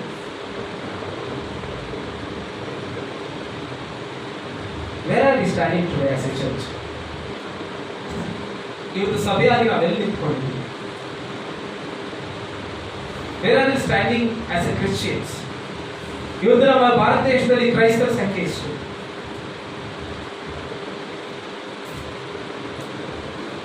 ಇವತ್ತು ಎಷ್ಟು ಜನ ಮಕ್ಕಳನ್ನ ನಾವು ದೇವರ ಕಡೆಗೆ ನಡೆಸ್ತಾ ಇದ್ದೀವಿ? ಎಷ್ಟು ಜನ ಯವನಸ್ಥರಿಗೆ ಮಾರ್ಗದರ್ಶನಗಳನ್ನು ನಾವು ಕೊಡ್ತಾ ಇದ್ದೀವಿ? ನಾನು ಅನೇಕ ಬಾರಿ ಹೇಳಿದ್ದೀನಿ, ಈಗಲೂ ಹೇಳ್ತಿದ್ದೆ, ಯೇಸುಸ್ವಾಮಿನ ಹೋಗಿ ನೀವು ಸಾರೋದು ಬೇಕಾಗಿಲ್ಲ, ಯೇಸುಸ್ವಾಮಿನ ಧರಿಸ್ಕೊಳ್ಳಿ. ಜನ ನೋಡಿ ನಿಮ್ಮನ್ನು ಯೇಸು ಸ್ವಾಮಿ ಕಡೆ ಕೂತ್ಕೊಳ್ತಾರೆ. ಇವತ್ತು ನಮ್ಮ ಜೀವಿತಗಳಲ್ಲಿ ಯೇಸು ಸ್ವಾಮಿನ ತೋರಿಸ್ಲಿಕ್ಕೆ ನಮ್ಗೆ ಇಷ್ಟ ಇಲ್ಲ. ನನ್ನನ್ನು ತೋರಿಸ್ಕೊಳ್ಬೇಕು, ನನ್ನನ್ನು ತೋರಿಸ್ಕೊಳ್ಬೇಕು. ಯೇಸು ಸ್ವಾಮಿನ ನಾವು ತೋರಿಸ್ಕೊಳ್ಳೋದನ್ನ ಕಲಿಬೇಕು. ಯೇಸು ಸ್ವಾಮಿ ಜೀವನ ಶೈಲಿಯನ್ನು ನಾವು ಕರಂತ ಮಾಡ್ಕೊಳ್ಬೇಕು. ಪೌಲನು ಅದೇ ಹೇಳ್ತಾನಲ್ಲ, ನನಗೆ ಬದುಕುವುದೆಂದರೆ ಕ್ರಿಸ್ತನೇ, ಸಾಯುವುದು ಲಾಭ. ಇವತ್ತು ನನಗೆ ಬದುಕುವುದೆಂದರೆ ಪಿಜ್ಜಾ, ಬದುಕುವುದೆಂದರೆ ಬರ್ಗರ್, ಬದುಕುವುದೆಂದರೆ ಫೋನು, ಬದುಕೋದಂದ್ರೆ ಲ್ಯಾಪ್ಟಾಪ್, ಬದುಕೋದಂದ್ರೆ ಕೆಲಸ, ಬದುಕೋದಂದ್ರೆ ಹಣ ಅಲ್ಲ, ಬದುಕೋದಂದ್ರೆ ಕ್ರಿಸ್ತನು ಅಂತ ಆಗ್ಬೇಕು. ಆಗ ಮಾತ್ರ ನಮ್ಮ ಜೀವಿತಗಳಲ್ಲಿ ನಾವು ನಿಜವಾದ ಕ್ರೈಸ್ತಿಯ ಜೀವಿತವನ್ನ ನಡೀಲಿಕ್ಕಾಗುತ್ತೆ. ಯೇಸು ಬಂದಾಗ ಯೇಸು ಅವರು ಹೇಳ್ತಾರೆ, ಬಲ ನಂಬಿಗಸ್ತರಾದ ಒಳ್ಳೆ ಹಣ, ನಿನಗೆ ಕೊಟ್ಟಿದ್ರಲ್ಲಿ, ನಿನಗೆ ಕೊಟ್ಟ ಸ್ವಲ್ಪದ್ರಲ್ಲಿ ನೀನು ನಂಬಿಗಸ್ತರಾದ ನನ್ನ ರಾಜ್ಯದಲ್ಲಿ. ನೋಡ್ರಿ, ಯೇಸು ಸ್ವಾಮಿ ನಮಗೆ 2 ಕಾರ್ಯಗಳನ್ನ ಶಿಲುಬೆ ಮೇಲೆ ಬಿಡಿಸಿಕೊಟ್ರು. ಮೊದಲನೇದು ರಿಲೇಶನ್ಶಿಪ್, ದೇವರೊಟ್ಟಿಗಿದ್ದಂತ ಸಂಬಂಧವನ್ನ ನಾವು ಕಳ್ಕೊಂಡ್ಬಿಟ್ಟಿದ್ವಿ, ದೇವರು ಅದನ್ನ ಪುನಃ ನಮಗೆ ಕೊಟ್ಟರು. ಎರಡನೇದು ಅಥಾರಿಟಿ, ಅಧಿಕಾರವನ್ನ ದೇವರು ನಮಗೆ ಕೊಟ್ಟಿದ್ದಾರೆ. ದೇವರ ಮಕ್ಕಳಾಗುವಂತ ಅಧಿಕಾರವನ್ನು ನಮಗೆ ಕೊಟ್ಟಿದ್ದಾರೆ. ಅಂತ ದೇವರಿಗೆ ನಾವು ಏನು ಕೊಡ್ಲಿಕ್ಕಾಗಲ್ಲ. ಒಂದನ್ನು ಮಾಡಬಹುದು, ದೇವ್ರ ಕೃತಜ್ಞತೆ ಹೇಳ್ಬೋದು ಅಷ್ಟೇ. ಒಂದು ವಚನ ಇದೆಲ್ಲರಿಗೂ ಗೊತ್ತಿರುತ್ತೆ, 2 ಕೊರಿಂಥ 5:17 ವಚನ. ಯಾರಾದ್ರೂ ಓದ್ರಿ, 2 ಕೊರಿಂಥ 5:17 ವಚನ.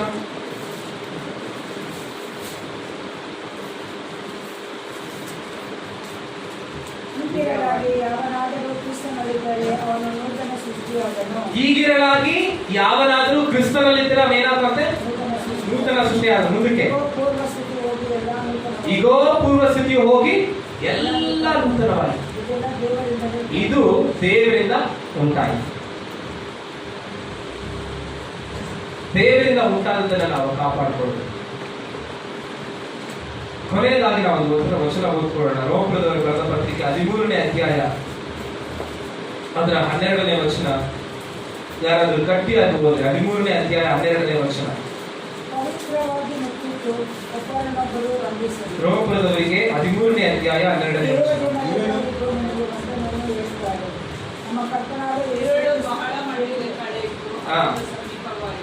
ഇരുಳು ಬಹಳ ಮಟ್ಟಿಗೆ ಕಳೆಯಿತು, ಹಗಲು ಸಮೀಪವಾಯಿತು.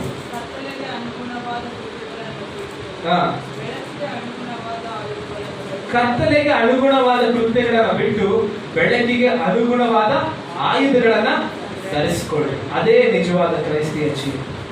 ಕತ್ತಲೆಗೆ ಅನುಗುಣವಾದ ಕಾರ್ಯಗಳನ್ನ ಬಿಟ್ಟು ಬೆಳಕಿಗೆ ಅನುಗುಣವಾದ ಆಯುಧಗಳನ್ನ ಧರಿಸಿಕೊಳ್ಳಿ. ಏನಕ್ಕೆ? ಕತ್ತಲೆ ತಿರುಗ ಸೈತಾನವನ್ನು ಬಿಡೋದಿಲ್ಲ, ಅದಕ್ಕೆ ಆಯುಧಗಳನ್ನ ನಾವು ಧರಿಸಿಕೊಳ್ಳಿ. ಇವತ್ತು ನಮ್ಮ ಜೀವಿತಗಳಲ್ಲಿ ಈ ಒಂದು ಕಾರ್ಯವನ್ನು ಯಾವಾಗಲೂ ನೆನಪಿನಲ್ಲಿ ಇಟ್ಕೊಳ್ಳಿ. ಏನಂತ?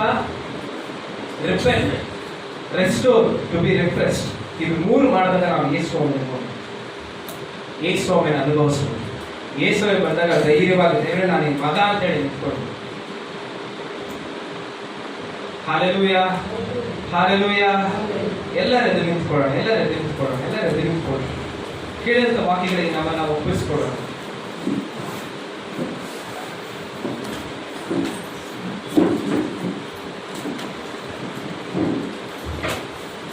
ಈ ದಿನ ನಾವಿರುವಂತ ಅನೇಕ ಜನ ನಮ್ಮ ಜೀವಿತಗಳಲ್ಲಿ ಪಶ್ಚಾತ್ತಾಪ ಪಡಬೇಕಾದ ಪರಿಸ್ಥಿತಿ ಇದೆ. ಅನೇಕ ಜನ ನಾವು ರೆಸ್ಟೋರ್ ಮಾಡುವಂತ ಪರಿಸ್ಥಿತಿಯಲ್ಲಿ ಇದ್ದೀವಿ. ಅನೇಕ ಜನ ರಿಫ್ರೆಶ್ ಆಗುವಂತ ಪರಿಸ್ಥಿತಿಯಲ್ಲಿ ಇದ್ದೀವಿ. ದೇವರನ್ನ ಕೇಳ್ರಿ, ದೇವರಿನ ಸಹಾಯವನ್ನು ದಯಪಾಲಿಸಿಕೊಡ್ರಿ ಸ್ವಾಮಿ. ಹಾಲೆಲೂಯಾ, ಸ್ತೋತ್ರ ಸ್ವಾಮಿ. ದೇವರಿನ ಸಹಾಯ ನಮಗೆ ಬೇಕು ರಾಜ. ನಿನ್ನನ್ನು ಎದುರುಗೊಳ್ಳಲಿಕ್ಕೆ ದೇವರ ನೀನು ಬಂದಾಗ ಧೈರ್ಯವಾಗಿ ನಿನ್ನ ಮುಂದೆ ನಿಂತ್ಕೊಳ್ಳಿಕ್ಕೆ ನಮ್ಮನ್ನು ಸಿದ್ಧಪಡಿಸಲಿ. ನಮ್ಮ ಬಲ ಸಾಲದು ಸ್ವಾಮಿ, ನಮಗಿರುವಂತ ಜ್ಞಾನ ಸಾಲದು, ಆದ್ರೆ ನಿನ್ನ ಜ್ಞಾನ ನಿನ್ನ ಬಲ ನಮಗೆ ಬೇಕು ರಾಜ. ಹಾಲೆಲೂಯಾ. ಎಲ್ಲರೂ ಸೇರಿ ಹೇಳೋಣ, ಯೇಸುವೇ ನನ್ನೇಸುವೇ, ನಿನ್ನ ಹಾಗೆ ಯಾರೂ ಇಲ್ಲ.